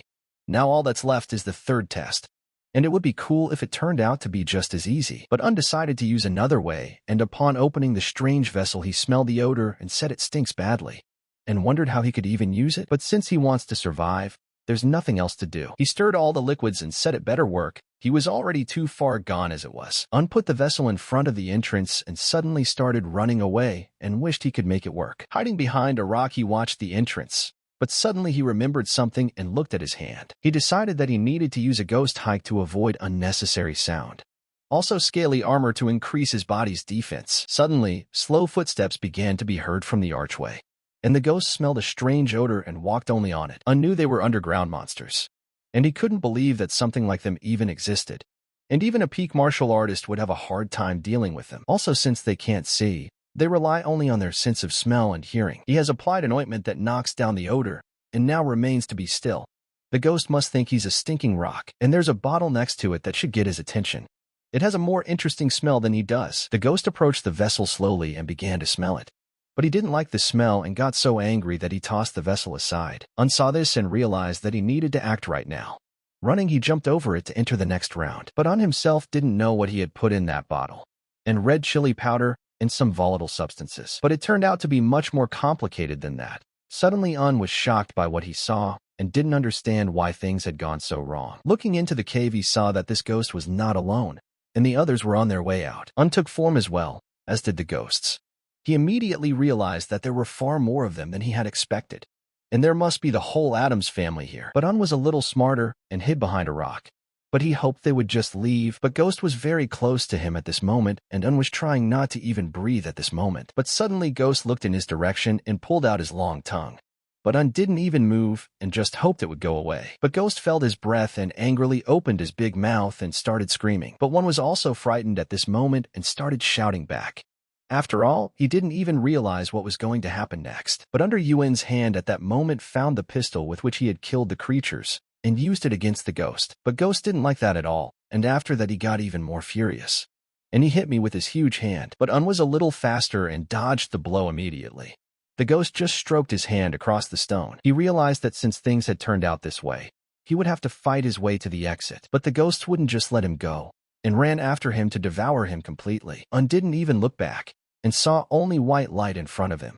But the ghosts could run, too, and chased after him. Un turned around and said that they were following him by scent, which meant he had applied that disgusting ointment on himself for nothing. But had nothing to lose, and the only thing left to do was to run away. After a moment, he looked back and realized that his training had not been in vain. But suddenly he looked forward and saw the largest and most heavily haunted ghost in front of him. But this ghost looked like the oldest of them all. Un looked at it and said that it was not how he had imagined it. But Un was no longer afraid of anything, and he only had to strike and run on. He did so and pounced on the ghost with his fists. But Ghost was a little faster and dodged his blow. Un just hit the ground. The ghost didn't like this at all and tried to catch the guy with his long claws, but only grabbed at his clothes. But Un didn't stop to pick up his things and ran on. After all, he wouldn't have that chance again. Un immediately realized that this heavenly demon was very powerful. Not only did he create a dungeon like this, but he also put these fucking things everywhere. But the ghost didn't want to let him go just like that, and decided to chase after the guy. Un didn't stop and ran as fast as he could. When he saw the light and the exit in front of him, he rejoiced. But he had no idea what lay ahead. He stopped, and seeing the cliff, he said that he certainly didn't expect much since the second young master had easily climbed this cliff. But he asked if it was too deep. Un got angry and started yelling that the sky demon was just a big asshole. After stepping back a bit, he decided to jump and was saying that he believed in himself. Un started to run very fast so that he would have enough speed and strength to jump. But the ghost was closer too, and at the last moment pointed his hand at the guy to grab. But Un added some speed and leaped over the rock. And Ghost felt only an emptiness in his hand. Un saw the exit getting closer and closer to him and said he did it. And he was so glad that he had heeded Murian's advice and learned the Dark Wings technique. And when he returns, he should be rewarded handsomely. But at the end, he noticed that he couldn't get to the other side because he was missing a couple more steps. But Un started waving his arms and legs in the air to grab onto something. But he couldn't reach it and fell down. Falling into the cave, he managed to survive and looked up at the sky as if for the last time. When he got to his feet, he said he barely survived, all thanks to the technique of scaly armor. And now he had to think about how to climb back up. But suddenly he looked around the cave and saw strange stones not like all the others. Un looked at it and asked, "What is this?" And he didn't even remember writing in the novella about that place, and hoped those monsters wouldn't show up again. He had no choice but to go into the white light. And it was better than just staying in this place and waiting for his death. As he stepped into the light, he saw a huge building in front of him, and a huge river that he would have to swim across. But when he looked up into the sky, he saw a tree with apple fruits growing on it, and they looked very sweet. After walking around a bit, he found an easy exit that led him to a building. He looked and said, "Is this really the happy haven, hidden by the rock, that he could only dream of?" But as he stood in front of the door, he saw a mark that looked like a hand. Un began to wonder if he should just put his palm here. But Una was not daunted by this, and he put up his hand, and large and huge doors opened before him. Once inside, he was shocked at what he saw. There were only stairs in front of him and a statue at the end. As he approached it, he saw that there was a sword and a scroll on a rock that he should probably pick up. He looked closely and saw that even on the stone something was written. It was written on the statue that to his successor, who would inherit his patrimony, he congratulated him for overcoming all the trials of the Devil's Dungeon. And he is a heavenly demon, created the Devil's Dungeon, and arranged it so that whoever manages to overcome it will inherit his patrimony. So let him make good use of it. But Yunu became more interested in the scroll, and upon opening it, he saw that it was heavenly demonic arts. One of the stories said that there was once a person known as the strongest blessed heavenly demon in the history of the divine cult. As far as anyone knows, he never passed on his martial arts to his descendants, nor did he leave any record of them. But now everything would change. His heavenly demonic arts have been hidden here all along, and the protagonist finds them. Un was surprised and said that if it was really heavenly demonic arts, then he had hit the very real jackpot, and he would have been as satisfied as an elephant if he had just successfully completed this dungeon. But who would have thought that he would get such a valuable prize? But Un looked a little closer and asked why his handwriting was so terrible. He only understands a small part of it, and thinks he should take it with him and show Secretary Jiang. And taking the sword in his hands, he looked at it and said it looked special. Yunu was very curious and took it out of its holster. From such beauty, Un was in the most intense astonishment and decided that it was a valuable object for him. He said he thought this place must hold divine elixirs. He ran out of the temple like a little child and on his way picked an apple from a tree. But fatigue overcame him, and he decided to rest for a while. Un sat down near a tree and began to eat. And then he headed to the shore for a drink of water. And to quench his thirst, Un looked around and said that there was only an endless supply of fruit and drinking water. He was really pissed off and thought this man was just greedy, and thought that it was hard to leave at least a couple of useful elixirs. Elixirs would be far more useful than heavenly demonic arts written in incomprehensible handwriting. But Yunu wondered what else he could find in this temple, and finding another door, he opened with the palm of his hand and found himself in the armory. He was surprised and said that there was a very extensive number of weapons here. 7 blades, 5 short swords. But at the end, he saw some gloves standing there and wondered what it could be. He put them on and said he'd seen something called hornless dragon gloves. They felt like a normal pair of leather gloves. Un tried them on and said they fit perfectly. And he even took the mantle to the statue and apologized. Un said that these clothes have remained in good shape for several centuries. This means that it is made of high-quality material, and realized there was enough food and water so he could camp here until he found a way out, and even thinks this time would be better spent studying the heavenly demonic arts. A few weeks later, the temple doors opened. Un has been here for a very long time and came out with a sack full of weapons. But he said it was very hard for him, and looking at the white light, he said it was time to go back. And he was lucky that it was the blessed demon who described how to get to the exit. And the only problem is, it doesn't say exactly where the exit leads. But he'll figure it out when he gets out of here. As he moved closer and closer to the exit, he even closed his eyes and said it was very bright, and he didn't even realize where he was. But coming out of the cave, he came across a wanderer who was in front of the cave at that moment, and asked the wanderer where he was. But the wanderer only said that Mr. Heavenly Demon's successor lord had descended upon them. But Un didn't understand him at first and asked, "What did he just say?" But the old man immediately fell to his knees and began to bow. The old man looked at his equipment and started reciting a prayer saying that these 2 things prove that he was the heir of a heavenly demon. And it was a great honor to meet him. Un was shocked and thought, what else is a heavenly demon rope? The old man got to his feet and with a look on his face turned around and started running. Un was shocked and didn't realize what had just happened. Un thought that the old man would probably soon give him directions on how he could get out of here. In the evening in the city, who said that it had already been several weeks since Un had gone to the dungeon, and asked Sun if he thought anything had happened to him. But the boy didn't answer right away and thought for a while. But Sin saw a crowd of people nearby and asked, "Is today some kind of holiday?" Who replied that he didn't even know. But a passerby asked them, hadn't they heard the news? The successor of the heavenly demon has appeared, and a few days ago, the flag was raised in the Devil's Dungeon. This is the first time since it was built.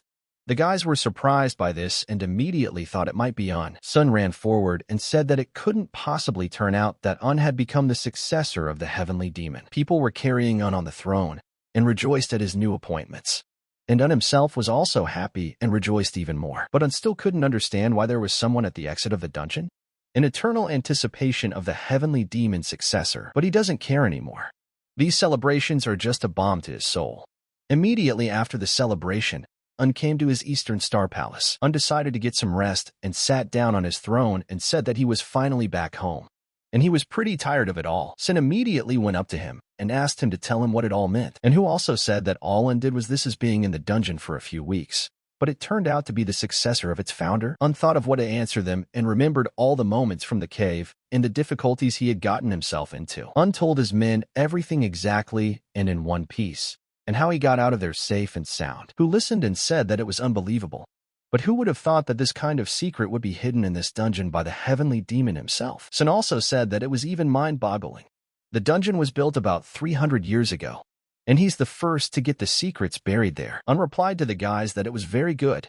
He just wanted to lay low and surprise everyone at the end with his sudden appearance, just like in dramas, who became curious and asked why. Why such a simple goal? Isn't it a great honor for him to become the successor of a heavenly demon? Un replied that the problem is that it's too huge an honor. Because he got this title, he should have more opponents, and he might say he's not fully ready to face them face to face yet. Who listened and said he understood, but Un realized that even worse, not only had he deviated from the main plot of the story by traversing the devil's dungeon, he had also become the successor of the heavenly demon. What would the other young master do? And what should he do now, and how should he go on? All these thoughts tormented him more and more, because he didn't even know how things would turn out next. But Un had come up with a plan and realized that it was not a fact that everything would go according to plan. But it's too late to change anything, and now that it's done, the only thing left to do is to keep going. Un immediately told who to go out and collect some things for him, and let him not forget to give the villagers the silver. Un then turned to Sun and asked how his training was going. The boy replied that the archer rider's training was complete, and after consulting with Secretary Jiang, he was also thinking about training them on how to use daggers. Un realized that if Sin and Jiang Muriang, a martial arts teaching expert, joined forces, they would create a new direction of knife fighting. They will be able to make a Murim technique similar to modern special forces knife fighting techniques. Un said that was very good, but let him put aside close combat training for now. Right now, the priority was to learn survival skills. They'll organize a meeting tonight, and they'll see everyone there. Also, have him call Peng to the meeting. Un replied because he had a job for Pin. When evening came, they gathered in the meeting room and felt like he didn't want to see them. And why was he even invited? How could this have happened? Un suddenly shouted to bring it in. Immediately, people came in, carrying chests in their hands. Murian asked the gentleman, "What is this?" Un opened and replied that it was the equipment he had taken from the dungeon, and as they can already see, it doesn't look like a normal weapon. If they like something, they can take it. He'll get rid of the rest. Murian asked the gentleman what he meant by giving them all these precious implements. Un replied that no matter how precious they were, they would not compare to their talents. And he too understood that they were precious, but since he hadn't paid a dime for them, he wouldn't mind showing them his generosity. They would not let him down after this. The boys thanked the master at once, who immediately picked up one of the swords, while Sun looked out for his bow and checked its bowstring. Un saw Murian thinking and turned to him. But the secretary looked at everything and still could not choose something. But Un decided to help him, and showing him the ring told him to take this. This is a dark dragon ring. It can do the same thing as the blood poison pearl. Murian looked and replied that it was very generous of the Lord. Un realized that he could not allow his best tactician to be poisoned, but he needs to think about how, in general, he's going to be a demonic tactician in a novel if he roars so much. But Beck was still standing aside and could not approach. Un approached him and said that he apologized, but there was nothing for him. He would give him the task of selling off the remaining celestial demon artifacts for a premium, or the Mock family had always been good with weapons. Beck with a trembling voice asked, "Gentlemen, for the price?" But Un was surprised and asked him why he addressed him in you. He realized he had to sell what he could. The next day, Vol came to the Murim and walked around the grounds. Did Un really become a heavenly demonair after passing the devil dungeon? And said that he welcomed her. Wol was surprised and asked him if he had come uninvited again. But Un didn't talk to her for long and held out the locket. Wol took it and said it was the seal of the Rahu clan. Had it gotten to them already? Un replied that, of course, her brother always keeps his word. And now it was her turn to make a move. Vol realized that she had doubted for nothing, but there was no way she thought this would happen. She said the devil's dungeon was one thing, but how did he get recognized by the Rahu clan? Un thought for a moment and replied that, to be honest, he actually realized that he didn't care at all that he was the successor of the heavenly demon, but he was somehow able to gain his acceptance through a precious gift, priced like the gloves of a hornless dragon. But Un didn't tell her everything and told her not to worry. He only wants to have an alliance with her, not the Chanyu clan. Vol remarked that the brash man reminded her so much of Regina Oriboni.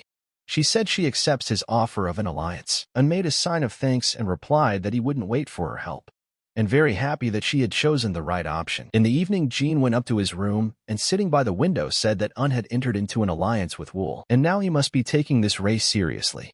But putting her hand on the windowsill where the light falls, she began to burn. He immediately felt intense pain and pulled his hand away, and teasingly said that the head would probably be angry with him. That same day, a guy was climbing one of the mountains. He was full of strength, because with every step he was getting closer and closer to the top of the mountain. But the bright light revealed that it was the main character of the short story, and his name was Taemu Quan. He said that he hadn't seen sunlight for a very long time, but he didn't stop long on the mountain, and running down, he decided to go see how the world was doing. His strength was unbelievable, for he had descended the mountain so quickly that he had not even left a trace of him. But Quan was a little hasty in his travels and found himself in the forest. But when he looked around, he didn't understand where he was going. But Quan heard a strange sound in the distance and ran there saying he would ask them where he should go next. He's been wandering around for 2 days with no purpose, and he should find someone to help him with that. There was a gang roaming the woods attacking and killing civilians. But Quan didn't even realize it, and with both feet, he leaped into the enemy's territory and charged at one of them right in the head. Quan apologized and said he couldn't slow down and wondered why this guy was even standing there. The man asked him who he was. Quan replied that he was a little lost here. He hadn't even eaten for a few days, so he asked the bandits if they had any food. But the thief wouldn't listen to him and attacked the guy with a sharp sword, asking why he was lying to them. Quan didn't even expect such a greeting, and seeing the sword in front of his face, he immediately dodged. But he didn't feel sorry for him, and immediately punched him in the stomach with his fist. The thief didn't even have time to see it, and only felt the pain. Quan said he only wanted to ask them for some food before he went on his way. But since he came across the bandits, he couldn't just pass by. One of the Christians began to shout to him that he was a good young man, and if he defeated these bandits, he would reward him generously. Quan was surprised and replied to him that he hoped the Christian would keep his promise and treat generously. But the bandit leader immediately ordered his men to kill the upstart and put him in his place. Hearing such an order, the bandits began to run at him with their sharp swords. But Quan used his obtained dragon technique at the last moment and waited for the moment to attack. But the bandits didn't even know who the guy was, and they all jumped in screaming for him to die. But Quan took a few steps back and waved his sword a few times to finish them off. Christian was shocked, for he saw that this fellow had defeated all the bandits with one blow. But suddenly Quan fell to his knees and clutched his stomach. Christian immediately went over and asked the boy what was wrong with him, but Quan cried and replied that he just wanted to eat. His stomach hurt a lot because he hadn't eaten for 2 days. Then the Christian immediately brought him food and began to feed him as he had given him his word. But Christian watched him and saw that he had shabby clothes and martial arts not appropriate for his age. And he's definitely some kind of master who came down from the mountains after years of studying martial arts. A Christian came up to him and said his name was Gong Sun San, and could he ask him where he was going? Quan replied that he was on his way to the Murim Alliance in Hubei, but he was a little lost, for he had gone to the wrong place. Sen immediately told the boy that they were going there too. If the wanderer doesn't mind, why don't he go with them? They would provide him with food and lodging. Quan was happy about the offer and said that was great, and now they could shake hands. Sen asked the guy if he could ask him how old he was. Quan replied that he turned 30 this year, but Christian said he was 2. Then they'll dispense with the formalities. This was actually the first meeting between Quan, the protagonist of the novel's hero's journey, and Gong Sun San, a merchant and Christian who would become the leader of a group of the Central Plains' finest traders from the Wedge Forest group. In the evening, there was a feast in the Murim, and the soldiers made way for the new guests. And at the head sat Un on his throne, unwashed with his menacing gaze, and knew that today was the first official start day of the Black Lion Division, and coincidentally the day he would be recognized as his leader. But suddenly Vol and his men appeared in front of him. Vol said that the reason he invited her to the inauguration of his personal squad was to let the second young master know of their alliance. Un replied that their alliance would be known sooner or later anyway. It was a great opportunity to attract those who hadn't changed their minds yet. Wool said she understands him, but Jean Oriboni is no ordinary person. Un answered her that he knew that too. But suddenly he heard someone shouting at him that he was a fool. Un immediately looked up and saw that a new guest had come to see him. Vol looked at this guy and knew him, for her gaze immediately changed and became even angrier. The guy immediately hugged Wan and said that he couldn't believe that the youngest among them had become the successor of a heavenly demon. When did he have time to grow up like that? Un started laughing and replied that he was a long way from Henim. Will realized that he was here to restrain on, for there was another man standing in the road who had also come to the inauguration. Hinama suggested to On that they should already start drinking until his nose fuses. Un replied that then they would have to drink until Hinam's nose grew back together, but suddenly Jean came up to them and put his hand on Yuan's shoulder. The boy immediately felt the man's strength. Hinama turned around and told Jean that he had come too. The boy replied that as a member of their divine cult and as his older brother, he heartily congratulated Una on such a day, and this tomboy had earned his respect. It was the rival of the novel's protagonist Quan and the second young master Jean. Un realized that he was far from his level, and no matter how much he tried, there was no way he could defeat him. Un bowed and replied to his brother that he was flattering him. It was very nice to see him in person. But Jean said that he should be the one to say such things. But it was time for them to go. Un realized that no matter how hard he tried, he was the only one he would never be able to defeat. And if his goal wasn't to stay alive in the war against protagonist Quan and return home to his world, he would definitely obey the second young master, Soon, who was leading with the entire ceremony and said, "Here comes the end of the inauguration of the Black Lion Squad." And so he asked for their attention, or to proceed with the long-awaited auction of demon weapons the world hasn't seen in over 300 years. All the guests were amazed and said that the opportunity to get one of these is once in a lifetime. How does he like their faces? Un replied that it was a heavenly demon tool. No wonder the members of the sacred cult wanted it so badly. Who proceeded and said that it was time to start the auction with the heavenly demon quadrangular halberd. And the starting price is 1,000 taels of silver. Un watched everything and saw that Who was doing a great job. If their attention was on him, he would get a bonus. Suddenly one of the guests said he was giving 100,000. One of the old men raised the bet and gave 102,000. When Murian heard such a bid, he also realized that everything was going according to plan. And then Who stepped in and said that if no one breaks this price, the halberd will go to elderly of the Mahan family. And after waiting for a few seconds, he showed that the weapon was sold. Who brought out the box and said that here was the last artifact. Murian continued and revealed that it was the heavenly demon bracelet that deserved the future owner's attention the most. All the guests were in awe of such a beautiful piece, and even drooled over it. And then Murian said that the starting price of this item was 500,000. The guests did not expect such a big price. Un immediately calculated that 500,000 taels of silver was almost like 1,000,000 won. And now it remained to listen to their suggestions. The guests began to ask, "Isn't this just a trinket? It's not even a tool. Who would give so much?" But at that moment everything changed, and one of the guests raised his hand and said he was giving 5 million. Hearing these words, the guests were shocked and looked at Jean. But Un also didn't expect the elder to make such a move. Murian said that the second young master bid 5 million, and asked if there would be other bids. Who didn't wait any longer and said that the divine demon bracelet was sold to the second young master for 5 million. All the guests rejoiced at this and started clapping for the second master. Jean also stood up for propriety and accepted congratulations, but one at this moment didn't understand why he did this. Even though it was a heavenly demon relic, why did he spend so much money on an ordinary bracelet? Murian immediately walked up to the second young master in front of everyone and handed it over personally.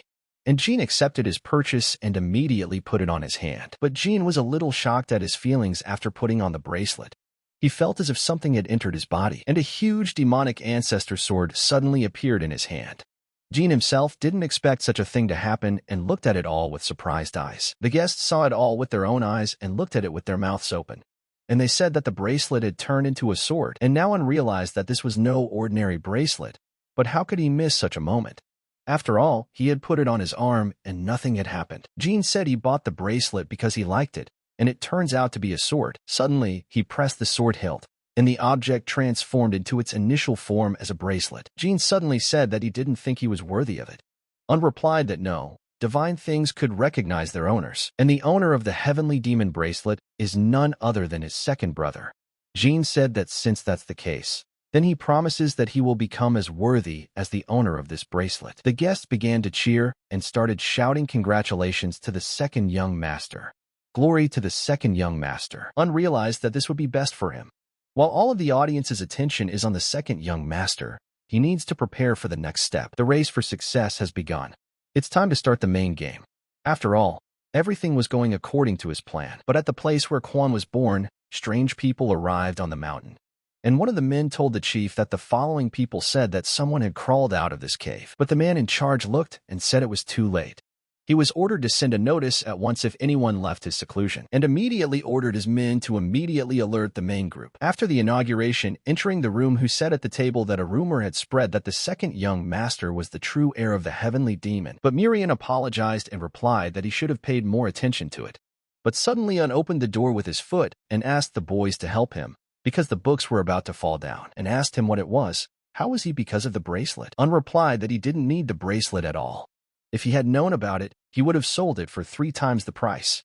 Who was surprised and asked his friend if he would have sold it anyway. Un replied that it seemed to him that the bracelet reacted to the user's chi, and it would only activate if the chi level was at or above the level of a second young master. Even if he left it behind, he wouldn't have enough inner chi to use it. In his head and inside himself, he didn't know how he would fight the main characters in the form of Hyokran Woon.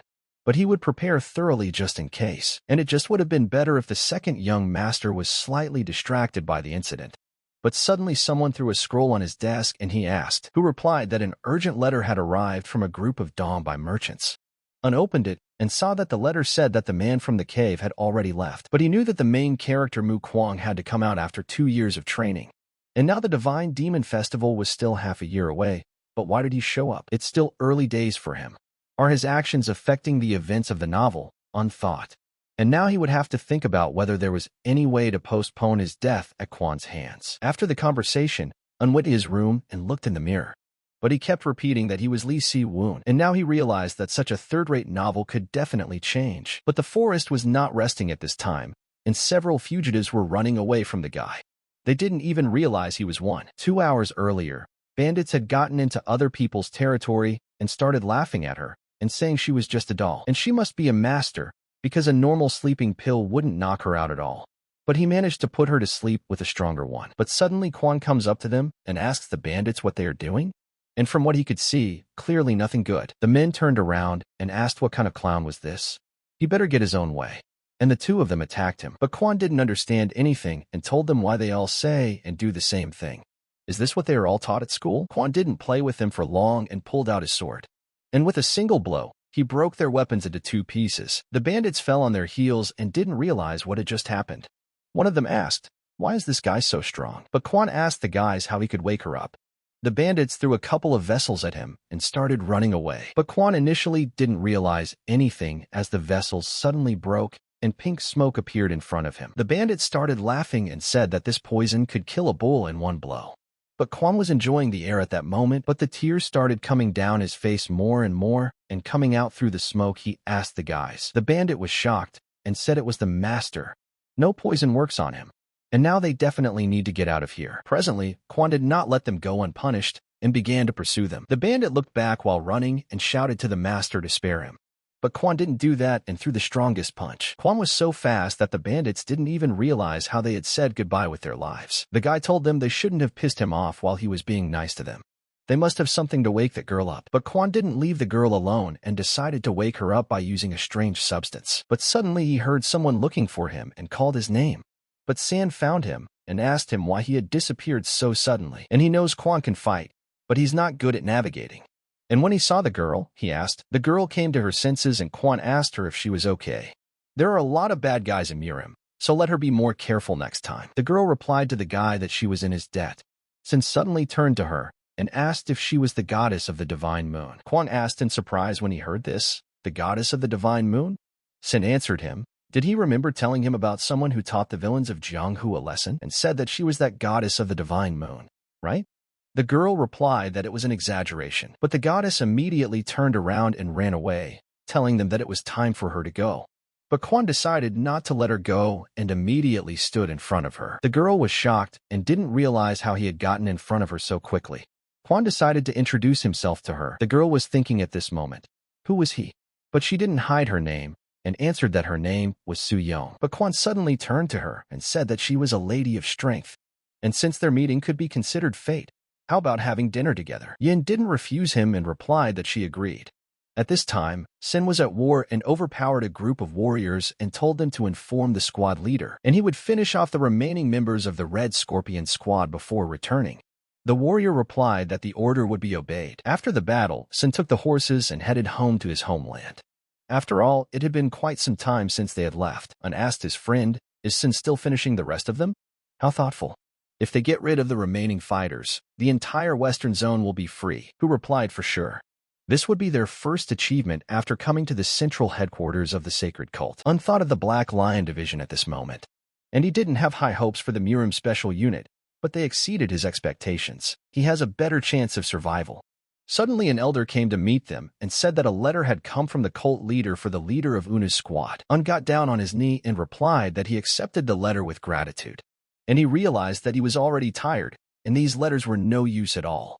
He wished he could rest already. Un opened the letter and realized that he was expected at the castle tomorrow, and he would have to go to the meeting. Un wondered why his brother had summoned him to the castle so suddenly. He must have recognized something, but Un realized that he couldn't know that he had become possessed, or the whole plan would be ruined. A year after the Heavenly Demon Festival, the Devil Cult will go to war with the Murima Union. Un will die around that time, so he needs to get home before that happens. But suddenly Un decided to pick up the survival plan book Secret Weapon. And as he picked up the pen, he realized that he had to think of something. Un and everyone else came to the castle, which was at the mercy of the strongest man in the world. Un knew that it was the strongest among the sacred cult leaders, Rin Moon. But suddenly, the old man came out and shouted for them to salute the guards of the sacred flame. The eldest brother told the others to salute the ruler of the sacred flame in charge of their entire sacred cult, and to the most grateful creature, the ruler of all living things.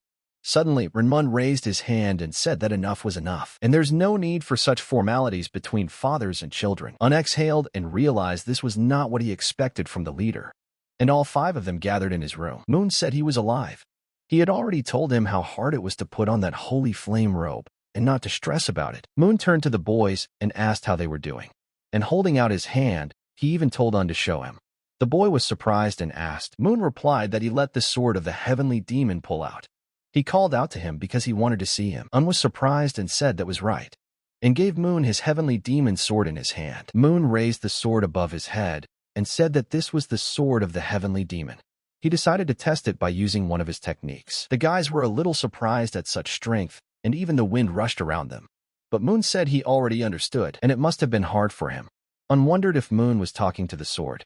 And does the sword really have a consciousness? Moon handed the weapon back and told Un that it was a good sword and let him keep it safe. Un decided to test his hunches in action and asked the sword if it would speak. This is when Jean decided to show off and walked over to his father and told him to look at it and show him his bracelet, and said that there was also a bracelet. He decided to check it too and put it on his arm. Suddenly, he immediately felt incredibly strong. But it went away quickly and Moon said that it doesn't work. And it seems that only Jean can wield it. Can he recognize his master? Jean told his father that he tried to ask people to activate it, but they couldn't get it to work either. Suddenly Vol told his father to tell him now why he had gathered them all together. Moon replied that as many of them know, the Heavenly Demon Festival is approaching. In addition, this time there is its successor, so he would like to increase the scale of the festival. And now he proposes to bring in some incredible talents from the families of their divine cult this time around. The eldest son was surprised and asked his father what he was talking about. Does he want to invite talents from other families? Moon looked at him with his evil gaze and asked, so what of it? They don't have a monarchy. Anyone in their cult can become a leader. Un told his father that he had a proposal. Moon decided to listen to his son and replied to tell him. Un said he would like to invite families from across the Central Plains to attend the festival. Everyone was shocked at his words, and Moon asked what was the reason. Un replied that even though their powers were suppressed by them, they still didn't know when they could betray them. And for them to be their subjects for sure, they must show their allegiance to the cult. Moon thought and said he liked his son's suggestion and asked the others how they felt about it. Jean replied that he thought it was a very good idea. That way they would show both authority and generosity. Moon immediately stood up and said, they've made up their minds. Managed to turn an unnecessary formality into a great opportunity. He likes it. And there's not much time before the festival. As they walked out of the castle, unnoticed that Jean was looking at him. Suddenly, Jean said that it looked like the festival would be fun this time. And after saying goodbye to the others, he said they would see each other again. Vol asked Una. He knows they'll have to bring the warriors back from the border. Un replied that he had a plan, so she shouldn't worry. He realized that although the situation had changed after he left the Devil Dungeon, he knew that the cult leader would change the scale of the game. And he added another participant.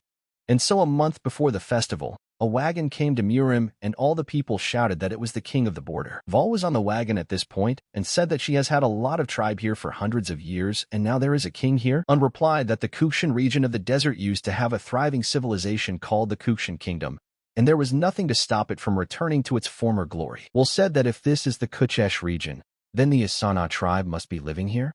Un replied that was correct. The Asen tribe has been amassing wealth and power here for many years, and now over 36 desert tribes are their allies. Un understood that originally, after the Heavenly Demon Festival, a king from the Asana tribe appears and becomes a strong assistant to the second young master in the future. And now he needs to recruit the talent who will be the first to become king of the frontier and plan his future with him. But Vol said that if it's Asana's tribe, Un must be talking about Azmeth, and it's probably the wolves of the desert. But Un thought and answered her that he was not sure. A week before the Heavenly Demon Festival, many people gathered in the Murim, and everyone knew each other and chatted. Un looked at them and said that wherever Jean goes, he always gathers a lot of people around him, not even to say hello to him. But suddenly all the people turned around and looked at the new guests and participants of the festival. Moon came out to meet his guest and greet him. The guest saluted and said that for the good of improving relations between the Asana clan and the divine cult, he is the Blue Wolf, and himself wishes to participate in the festival at his invitation. Moon brought 2 glasses of alcohol and said that he welcomed him to the cult. Wool and all the people looked at them, and she said he had no trouble finding common ground. And since Un is going to convince him. But turning around she looked and saw that Un had already messed up and asked where did he go? Suddenly Un stepped in front of them and called Azmet a wolfman and said that he had once heard that wolfmen were not bad fighters. Azmet replied that he was here as a guest and suggested that the fight be postponed for another time. Un pulled out his blade and asked, was he scared? And now as he sees it, he is no longer a wolf. Vol was shocked at what she saw and asked what he was doing. Azameth answered him to shut his mouth while he was still kind. Un immediately decided to attack him and asked, Azameth, what does he think this is going to make him shit his pants? Let him play with him for a while. Azameth made the decision that he needed to return the favor, so he launched an attack as well. But Un was faster and dodged it. Un began to cheer for this battle and said that this was what he was talking about.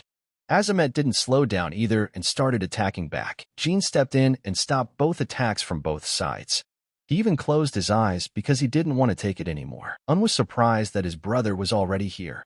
Jean made his brother fall down and told the others to get him out of here. Un started yelling at Azamet that he was just a dog. And he's not done yet.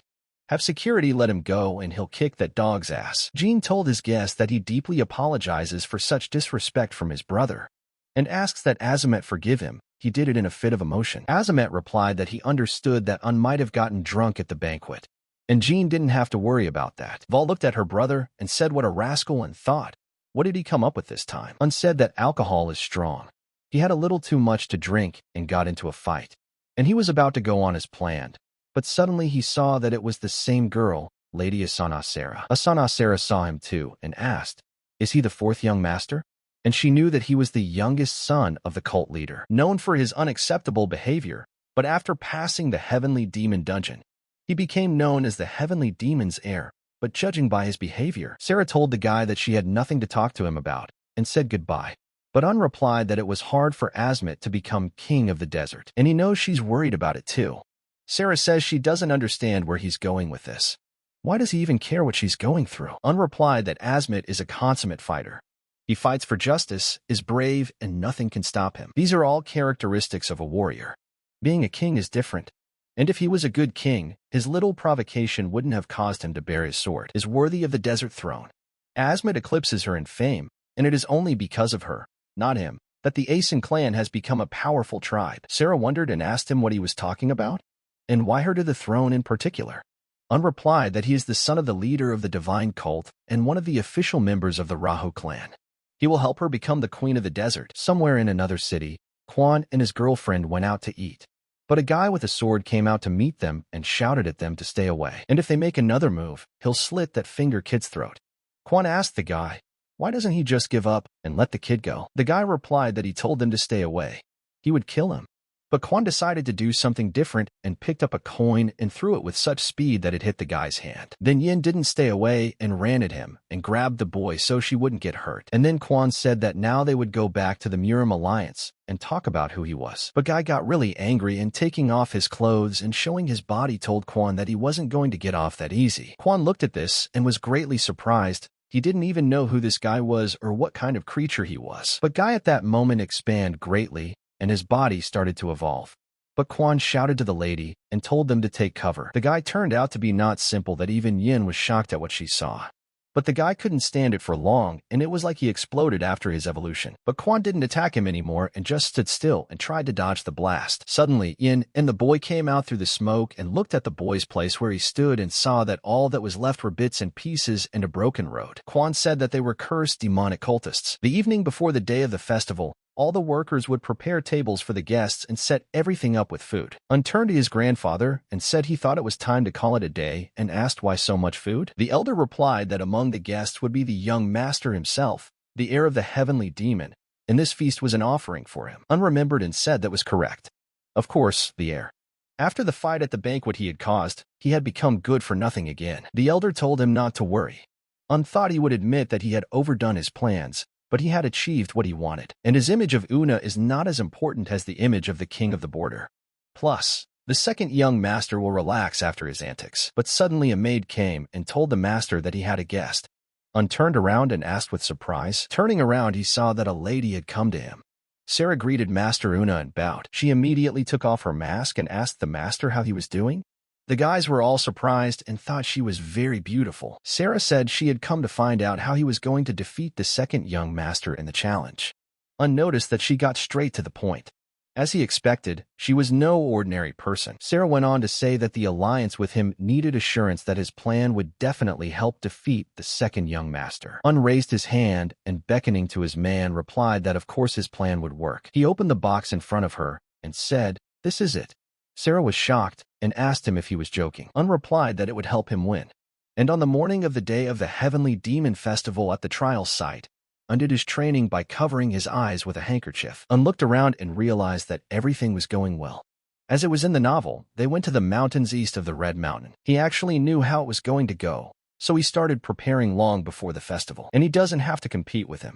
All he has to do is get more tokens and he'll win. Sin asked his friend if he was sure it would work. And how did his conversation with Renwul go? Un put on his ammunition and replied that she said she would handle everything. Just let him believe him. Sin understood that Un was able to pass the test in the Heavenly Demon Dungeon, and he had prepared a lot for all of this, so there was no reason not to believe in him. But Un started looking at his equipment and noticed one box and decided he could use it. Un told his friend that they should be on their way to the first location by now. At night, they were already at the site of the trial. And there were already 3 days left before the trial. One of the warriors was in the forest and fell into the trap of the second young master and asked him where his tokens were. The warrior held them up in front of him and replied that here they were. But Jean decided to reassure him and told him that there was no need to be so afraid. If he stayed out of his way, he would be under his protection for the rest of the ordeal. The warrior was surprised and asked, "Really?" Jean replied that they were members of a divine cult. They have no need to spill each other's blood. And he gave the boy his helping hand. Vol was also in the woods and she wasn't alone. The boy shouted to the young lady to run after him. But Wool was shocked and thought, was this really what Un had warned her about? Earlier, Un had told his sister that there would surely be a survival test at this festival. They will steal fire tokens from each other, and the one with the most will be declared the winner. And most of the cult members only develop martial arts. They don't know about the dangers of the mountainous terrain. And so it would be a good idea to bring a guide who is good at the surroundings, not martial arts. We'll set a guide of the mountainous surroundings who is not good at martial arts. If they were to be separated tomorrow before the trial started, then let her go north no matter what. Wool saw that she was wrong to bring a master from the Chan Yu clan as an assistant. She thought the trial would be a no-holds-barred fight like 30 years ago, but now she needed to move north as quickly as possible. At this time, Jean and his older brother sat in the tent and looked at each other. Big brother said exactly 46 tokens. But Jean replied that Un and Wool hadn't come yet. What's there to worry about? He was very lucky to escape from the Heavenly Demon Dungeon. He has no talent or fame, but it was hard for Jean to say that the first person who had managed to pass the Heavenly Demon Dungeon in the past 300 years was just lucky, and Un had definitely prepared something. But what was it? Eldest told his brother that he saw Un get drunk at the banquet and get into a fight, but suddenly the warriors shouted to the chief and called them outside. The elder came out and asked. The warrior replied to the older man to look over there. At that moment, someone hung up the bunnies. But they were all dead. The older guy got really pissed off and told them they were retarded. And when he cut the ropes, he asked, "Are they really that pissed off about rabbit carcasses?" The older man said they had free food now, and why were they whining here? But Jean thought the whole thing was strange and went over to the rabbits to watch. He realized that they had managed to hang the rabbits in the tree without his knowledge. And now it's some kind of warning. Un and Sun looked at the tents and sat behind the trees. Sin asked the captain if the trick with the suspended animals would work. Un replied that they definitely wouldn't leave them unnoticed. He knew from the novel Renjin would use the trial as an opportunity to gain the cult's trust. So he's working with the wrong people for the assignment, even at the cost of mobility.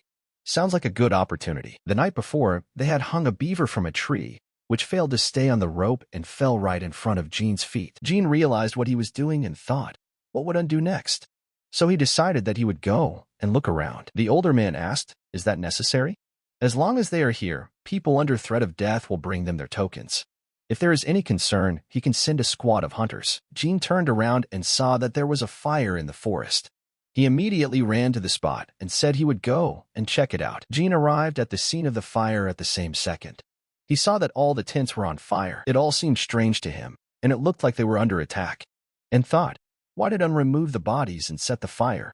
But unless it was a trap. But he still felt the danger, and at that moment an arrow flew at him. But Jean swept everything in advance and easily grabbed the arrow with his bare hands. But he even saw that an arrow had been sent at him from the bushes and the scoundrel was already trying to run away and hide. Jean didn't run after him, and pulling out his sword he sent her straight into the bushes where the attack had come from, and made the place dust. But Sun was faster and immediately jumped out of the bushes and started running away. Jean saw him and immediately chased after him, but also felt someone attacking him from behind, and easily repelled the attack and realized there were more of them than he thought. Jean said he was getting angry. He went back to his house without looking any further. Going into the tent, he asked if anything had happened in his absence. The elder replied that not at all. Let him tell what had happened there? Jean replied that he thought someone had attacked the camp, so he went to check it out. He was attacked by 2 archers. The elder was surprised and asked, archers? Who would bring archers here with them as assistants?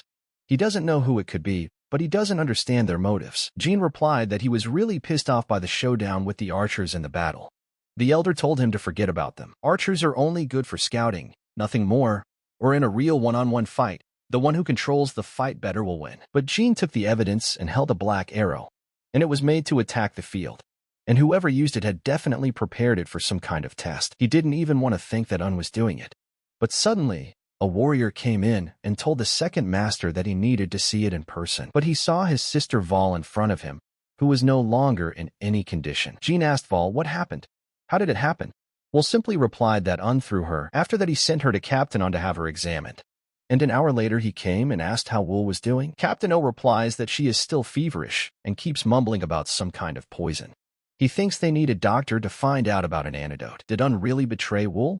Suddenly he heard from the other side of the dwelling that someone shouting that a monster was approaching. The guards were very scared and yelled at the monster to leave and stay away from them. Captain O immediately ran up to the spot and punching the guard asked what the hell was he even talking about. The guard replied to the captain that there was a monster in there. Jean looked at them and saw that they seemed to have the same symptoms as Val. But what was going on here anyway? But hallucinations and outright delusions. Indeed, more like fever than poison.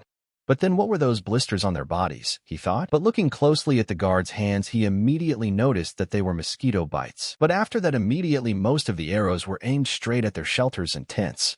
And everything immediately caught fire in a flash. A couple seconds ago, Un said that he had gone back to the celestial demon cave and brought back mosquito larvae. And upon opening the box, he said that they had grown very big. Sin asked the captain, will he use this pride again? Un put on his hood and replied that all means are good. And it was time to get on with it. As they got closer to the tents, they camouflaged themselves so that the effect would be much better than they hoped. Un opened his box and said that they would then only have to wait for the chaos to begin. And the first check of the heavenly demon dungeon. All of Jean's men were hurt and in shock, and didn't even know what was going on around them. And the tents were already burning with yellow flames. The older man got very angry and asked what was going on here. And those who haven't gone crazy yet, have them start putting out their tents quickly. Jean looked and said he was afraid it was all Yuan's doing. The elder was surprised and asked, is this rascal behind all this? But he said it was time for them to leave. It would take too much time and effort to bring these crazies back to normal. But suddenly a guard ran and told the commander that the center tent was on fire. The elder ran over there and said that their fire tokens were lying there. Everyone immediately went to the center tent, but Jean replied that he had to get Val out first, and immediately ran to save his sister. The older one saw that Jean wasn't going to help him and started yelling at him, asking him what he was doing. Let him leave her. She didn't do anything to them. Jean went to the room where Wool was supposed to be lying, but found only an empty bed.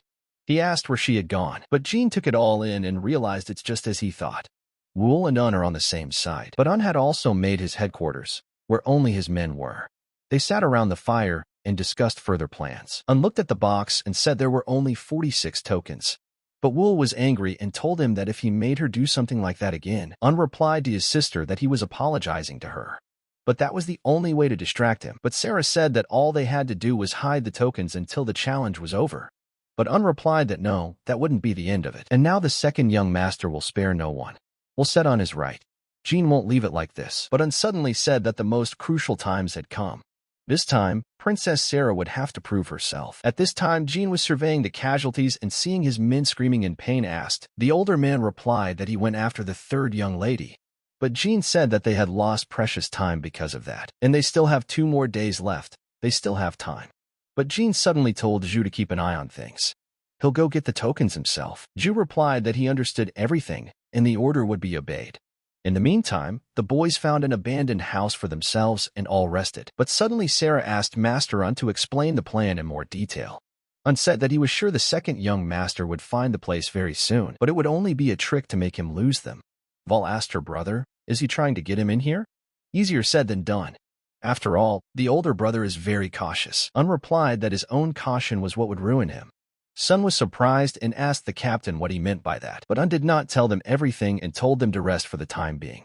The morning would be wiser in the evening. Sun looked at the captain and asked if he had fallen asleep. Val got up too and said she wouldn't understand how he can sleep so peacefully.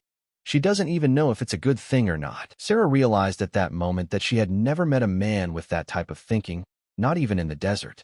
Maybe he could help her dream come true. Un pretended he was already asleep and knew that if the story was to be believed, Princess Sarah was weak in front of her brother. And he would play along, hope she was on his side, because he was having a hard time with all this. But Jean had already found the place where they were resting and was watching from the tree. Jean thought that Un had managed to build a base here before the test. But suddenly the door opened and Sarah came out of the house with the box. Jean was shocked to see Lady Sarah come out of the house. But Sarah told the second young master that she knew he was here. And there is no one here. Jean marveled at the fact that Lady Sarah was alone in a place like this.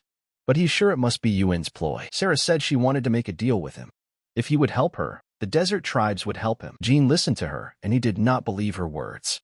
As long as Azimeth was there, she couldn't do what she wanted, so there could be no tribes. Sarah threw all the tokens on the ground and said that if he didn't believe her, she could prove her words to him. When she opened the door, she showed the bodies of the guys who had tricked Jean, and they were all lying unconscious in the house. Jean wondered if Un and Wool were there, and even thought she had poisoned them. Sarah said she showed him all the evidence, and he didn't move, and now she thinks he's not one of the wisest. Only untrustworthy people help people like him. Jean came down from the tree and said he wanted to talk about the deal, and asked her if she could give command over an entire tribe. Sarah replied that it will be once she becomes queen. Jean said she wants him to help her become the ruler of the dynasty after winning the challenge. Sarah replied that generally speaking, the fourth young master was the first to suggest such a deal, but she declined when she heard his plan. And after she put them to sleep, went in search of him. Their original plan was to put him to sleep and keep him locked up until the end of the ordeal. And now the sleeping pills were wearing off, and she just needed someone's help, whether she was the winner of the challenge or not. And Jean was just the man to do it. Jean replied that it wasn't a bad choice, but could he ask her one question? Didn't she offer this deal? Sarah realized she was caught and immediately ran away. As she ran away, she shouted to Hyok Rinjium. Suddenly after her shout, a group of warriors ran out of the forest and surrounded the second young master. Jean saw them and told Hinnom he wondered where he could go. But Hinnom said he couldn't win, and the future of the divine cult was his. Jean accepted his brother's challenge and answered to prove it. Hinnom immediately ordered his men to attack him. But Jean was one of the best Murim warriors and using her new sword ran to fight the traitors. His one attack was so strong and powerful that the warriors couldn't even get close to him and all died. Hinnom was already running with his attack. Jean realized that his brother wouldn't let him go, so he continued his attack. In the center of the battle, they directed their attacks from different directions, but no one even knew who was stronger. But the explosion from the sword strikes was so strong and powerful that they were thrown in different directions. Jean stared into the smoke and waited for his brother to attack again. But then he looked closer and saw that no one was there, and he wondered where they had all gone. Jean started to look around and even saw that all the tokens were gone from where Sarah had thrown them. Jean immediately said that he knew it. But he didn't think it would go that far. He didn't stay there and headed for his tokens. Un stood up and said that just as he thought, he was definitely not going to be able to deal with him one-on-one. But Wool was not happy about it and said that his plans would bring them to their graves. But Un said that if it wasn't for his plan, they wouldn't have been able to fool him. Sarah came to and asked the master, "How is he?" And she thinks he still has some poison in him. Un replied that he was fine. It would have been different if the antidote hadn't worked. But Sarah now realized that the master had the betrayal of the first young master on his mind. But good thing the plan worked. First, he offered the deal to Jiam, and then he brought Jean too. Un suddenly said they didn't have much time. It's time to move out. Jiam was howling in the forest, and even the tokens were with him. But he realized that he only needed to survive today. But he can't underestimate Jean at all. He'll probably catch them all overnight. But suddenly he heard footsteps and stood up asking who was here. And then only Jin's red eyes were visible from the forest. Jiam asked his brother how he was so fast. Jiam answered his brother and said that he would give him one last chance. Jiam realized that there was nothing he could do against his brother, and kneeling down he reached out to the token and asked him to forgive. But Jean picked up the box, and upon opening it smelled the odor immediately and tossed the box aside. Soon this smoke turned into fire. Jiam himself was shocked and didn't know how it could have happened. Jean said that it was Wu's, but suddenly he heard a strange sound and looked up at the sky and said that it was a rocket signal from the west. But he hoped that Un was no longer in the camp. And on the morning, Jean came to his camp and saw Un sitting on a rock waiting for his brother. Captain O fired the master and said that the fourth young master said he would burn the tokens if they did not call on him, and tokens in his hands. But Jean realized that his brother had decided not to hide until the end of the ordeal and just called out to him. I mean, he's all alone here. Captain O continued that the master would set them on fire too if the master approached him. June asked his brother what he wanted. Un replied that just as he thought, Jean Hinham was more understanding than Jiam Hinham. But the second master actually thought his brother was just a stupid bully, but he didn't know he would pull it off like that. He should have underestimated him. Un said that he and his Hyung wanted to propose a deal. June was surprised and asked with surprise. Jean realized that if Un just wanted to win, he wouldn't be called to join him. Un said that he was sure his brother was worried about his big sister Wool, but Jean replied that it was too early to count on his victory. There was time to slit his throat and find her. Un realized that his brother was definitely out of his league. He knew it wouldn't be easy. If he didn't stop, he might as well kiss his head goodbye. Un remembered that in the novel, Jin's character is pretty straightforward. He's quiet, polite, but won't hesitate if someone gets in his way. He's the master of the demonic sect. Un told his brother that if he killed him and took the tokens, he could be sure that he would be the winner. But whether the 6 clans would support him was another matter. And Un knew that his only weakness was that there was no one behind his strength. Behind Hyok Rin Jiam, behind Hyok Rin Wool of the Chanyu clan, behind Hyok Rin Un of the Rahu clan, and Hyok Rin Jina's mother was from a clan that was feuding with a demonic sect, so she couldn't support him. And his only relative, Hek Rin Jie, couldn't support him either, as he maintained a neutral stance. But Jin only has his own power. No one can help him. But the other problem is that after the second young master won the trial, the 6 clans that didn't recognize him as the sect leader tried everything to take him out. Who was trying to overpower the 6 clans, soon decided to purge the members of the 6 clans. But during this, Quan, the protagonist, infiltrated a divine sect to become a follower of a heavenly demon. And now one knows that it's not easy for Jean to shed blood. If only there was a way to persuade the 6 clans without spilling blood. And he's sure that the second young master would have chosen the second way. Jean looked at his brother and said he was talking about the 6 clans. Suddenly Jean lost his temper and it really hurt him to show his power. Un was shocked and thought he hoped it wasn't the second young master he wanted to bleed very badly. Un realized one thing at that moment, that if that was the case, that meant he had miscalculated everything. Un immediately realized that he had taken a big risk by relying on the plot of the novel. And now things were not going according to plan. But suddenly Jean turned his sword into a bracelet and calmed down. He didn't kill his brother and didn't even understand why he had stopped. Jean turned around and told Captain he to go without him. Leaving them alone, Jean told his brother to tell him everything. Was surprised that he'd been so quick to control his rage. The main villain had been expected to be less than that. Told his brother that he wanted to make an alliance with him. And then he would have the support of the Chanyu clan. He would be virtually guaranteed victory with the support of 2 of the 6 clans. Jean replied that he didn't trust him, and he's already got the support of 2 clans. Why would he need his brother's help then? Un replied that he had no goal of becoming the heir to the divine cult, and Un even remarked that one mistake and it would all be for naught. But he said that if he got possession of the border, Panem would get a divine cult. The desert tribes still oppose the divine cult. If it dares to enter the central plains, they will be in trouble. Jean asked his brother, so is he ready to take responsibility for this difficult situation? Un replied that he did. Frankly speaking, he doesn't care about the central plains. And on the border lay the vast deserts, beyond which lay the western regions. The sacred lights of the cult even appeared from them. So if they want to ensure the growth of the cult, they need to keep a close eye on the border. Un wondered afterward if he had said too much. He panicked so much that he started talking without thinking. Now the die is cast, and there's no turning back. Jean told his brother that his plan sounds credible, but he sounded sincere. Un immediately realized that his naughty tongue be damned. Jean continued that if his brother had nothing else to say, he would probably take the tokens. But Un is frightened and starts shouting to his brother not to kill him. And he asks him, and he doesn't want to die. Even if he becomes the heir to the divine cult using tokens, didn't he say he had the support of 2 clans? Un replied that he did, but he wouldn't become as strong as his brother, already sounding more convincing than what he'd said about the border. Un replied that he also wants a guarantee of his involves safety as well as high ranks. Jean asked, does he think he can kill his siblings? Un replied that there is more than one can encounter in a cult. Jean said he agreed and asked if there was anything else. Un pulled out a piece of paper and said, also this. Jean was greatly surprised and replied to his brother that he knew this would happen. Un started laughing and replied that you can't be overprepared. But suddenly Jean said that he had his own conditions too. Un asked in surprise, what were the terms? June replied that his brother had said he wanted power over the border, and now he wants his brother to leave it at that. And when he becomes cult leader, Un hadn't expected this and realized at once what his brother wanted from him.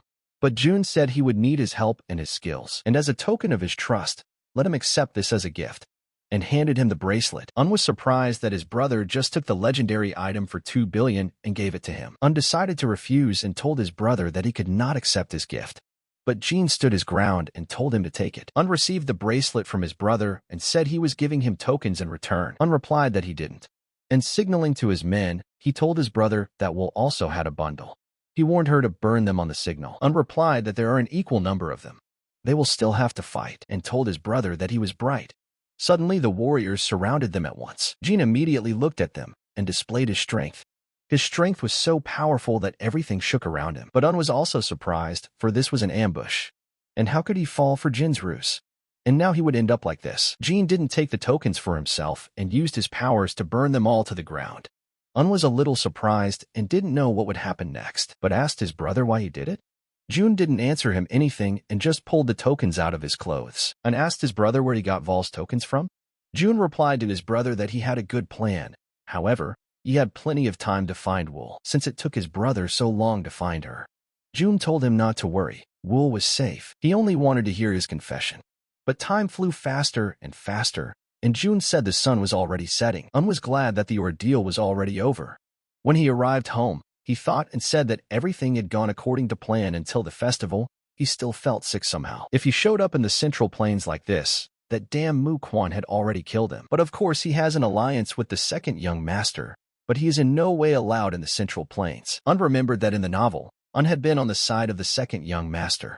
But with the inheritance, the latter had begun to avoid him. He offered to lead a troop into the Central Plains, and soon met up with Muquan, not expecting to meet his death there. But because he had changed the course of events at the festival, he didn't know how the plot would develop further.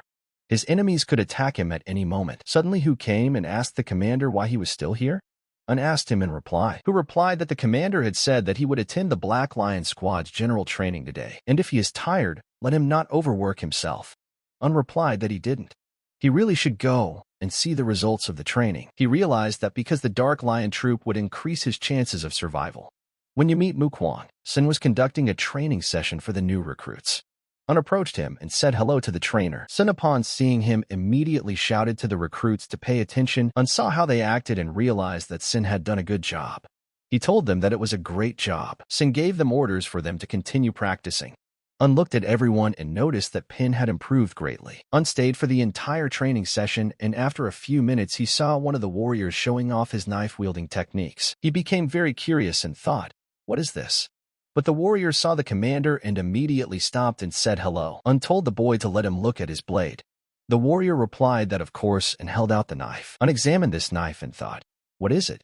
And it looks like a modern military knife. Un said this knife is very similar to a regular blade, but the shape is different. When he asked to make blades, did he say to make a baryter? Who replied that I don't think so. And maybe it's not made correctly? Un asked if he knew who did the blades, who replied that he had ordered from a forge that an elder in the hall had introduced him to. He would clarify about it. Un said we must find the master who made this blade. Immediately. Who replied that he would look into it, but Un thought that maybe someone else from his world had gotten here? At this time, there was a conversation with his warrior in the first young master Jiam's dwelling area. Sanwul of the Petition clan asked Jiam. Jean still became heirs by surname. Jiam got very angry and slammed his glass down on the table and said it was just nonsense. But Vol said there was no other choice and would have to fight the second young master. Jiam answered him that this is nonsense. He knows about his power. What kind of suggestion is that? Wool replied that the second young master is a loner. No one's going to go after them just because they've decided to fight him. So he means he wants him to send assassins after him? Vol asked the guy in response, does he think Jean can be stopped by just an assassin? And pulling out the vial, he said there were more substantial methods. Jiam replied that his brother would never fall for poison. Vol said he had gotten this crumb the hard way from the west. According to the people there, it came from very far away, beyond the western deserts. Jiam replied that it wasn't about the power of the poison. If he didn't think ahead, he'd find out about the poison. But it occurred to Vol and asked, what if Un, the fourth young master, poisoned him? Jiam was surprised and asked the boy, does he want to pit them against each other? Vol replied to the first master that he was catching on. If the relationship between the two deteriorated, the clan supporting them would be embarrassed. So does that mean he wants to quietly gain control of the divine cult? Vol replied that exactly. And of the clan will definitely support him. If things go differently, there will be at least one neutral clan that can help. And more importantly, inheritance is not recognized by title, but by the recognition of the 6 clans. Jiam got excited and said it would be useful to know. Vol told him that he would never leave him. When he became the leader of the divine cult, Jiam started laughing loudly and replied that of course he would be rewarded handsomely. He ordered the servant to bring more alcohol, but Jiam got to work sooner than expected.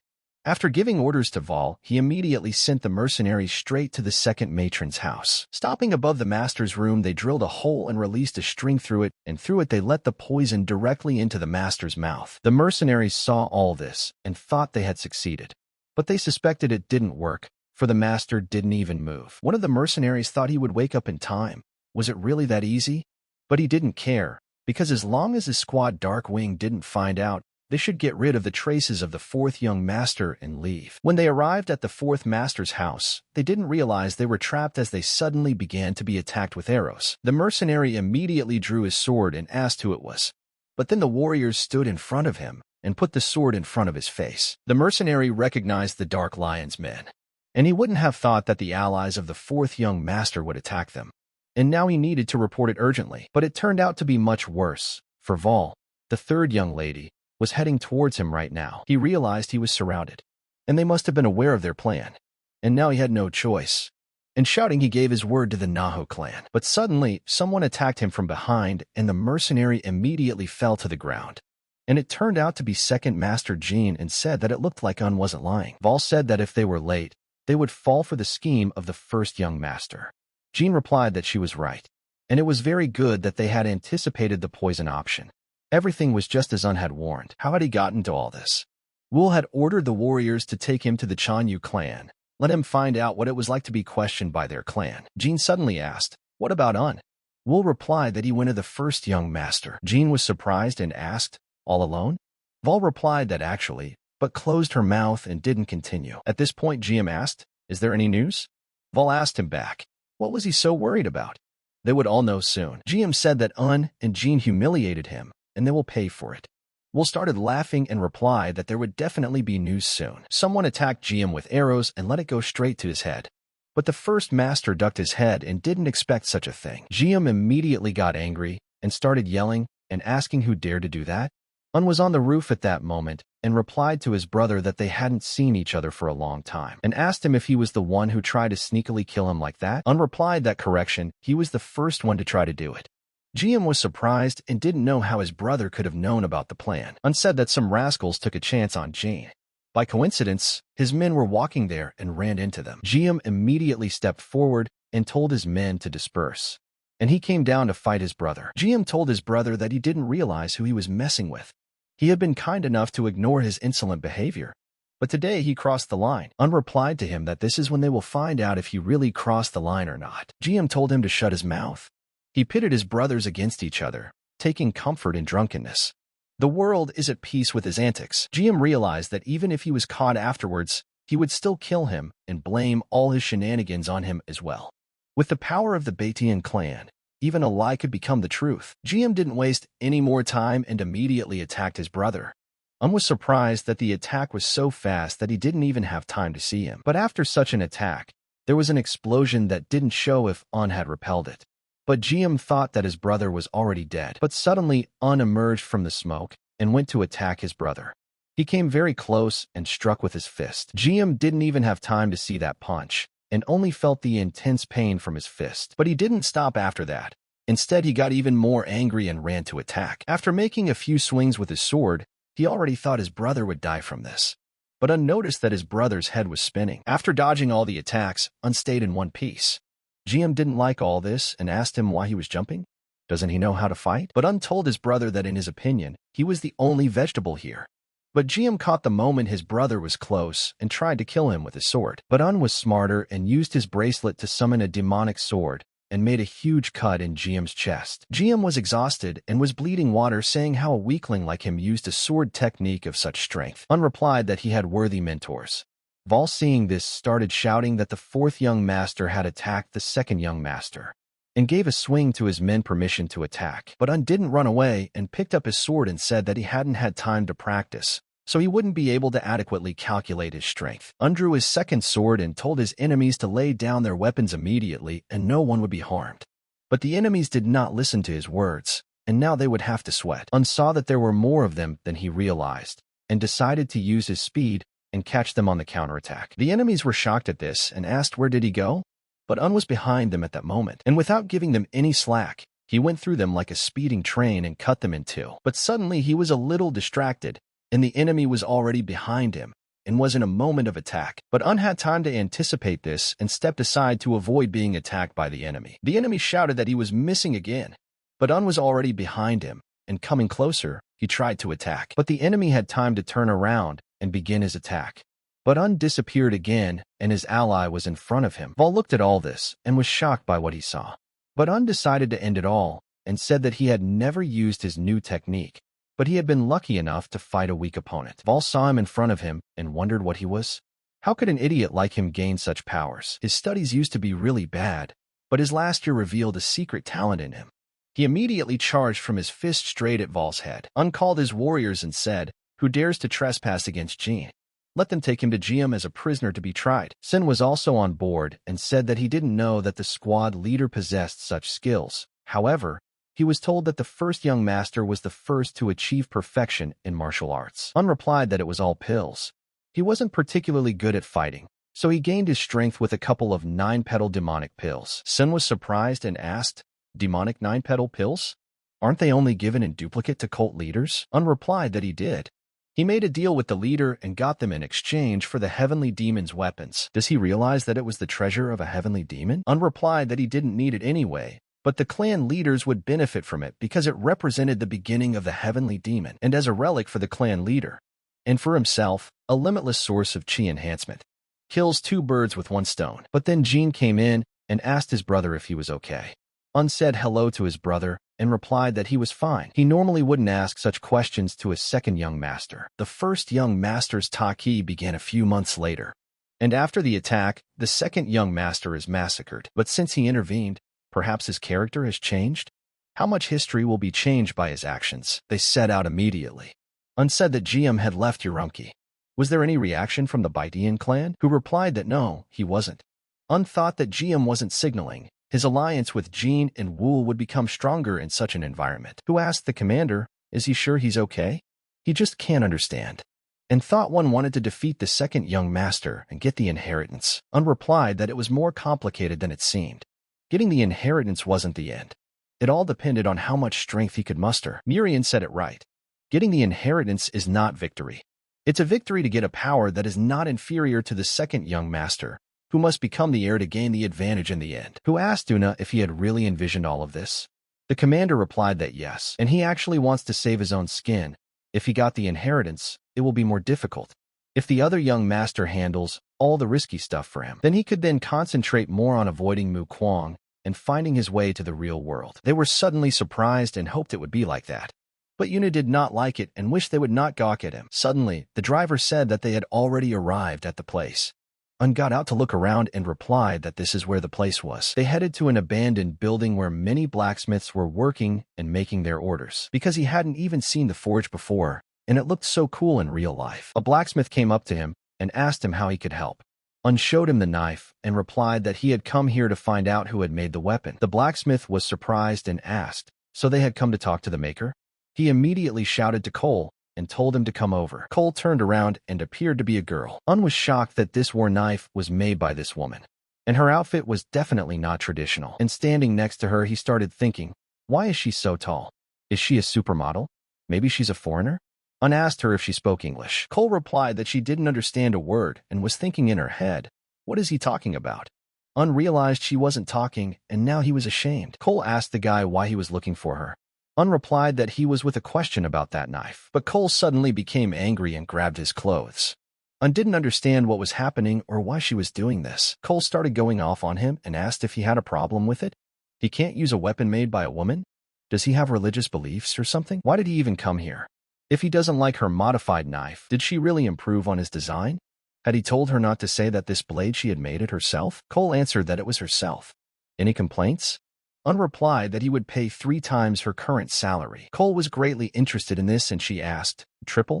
Un replied that if she became the personal blacksmith for his squad. A few days later, Un was strolling through the manor and entering the forge. He turned to Cole. Cole went outside and said she made the bow on his orders and wondered if she had made it herself too.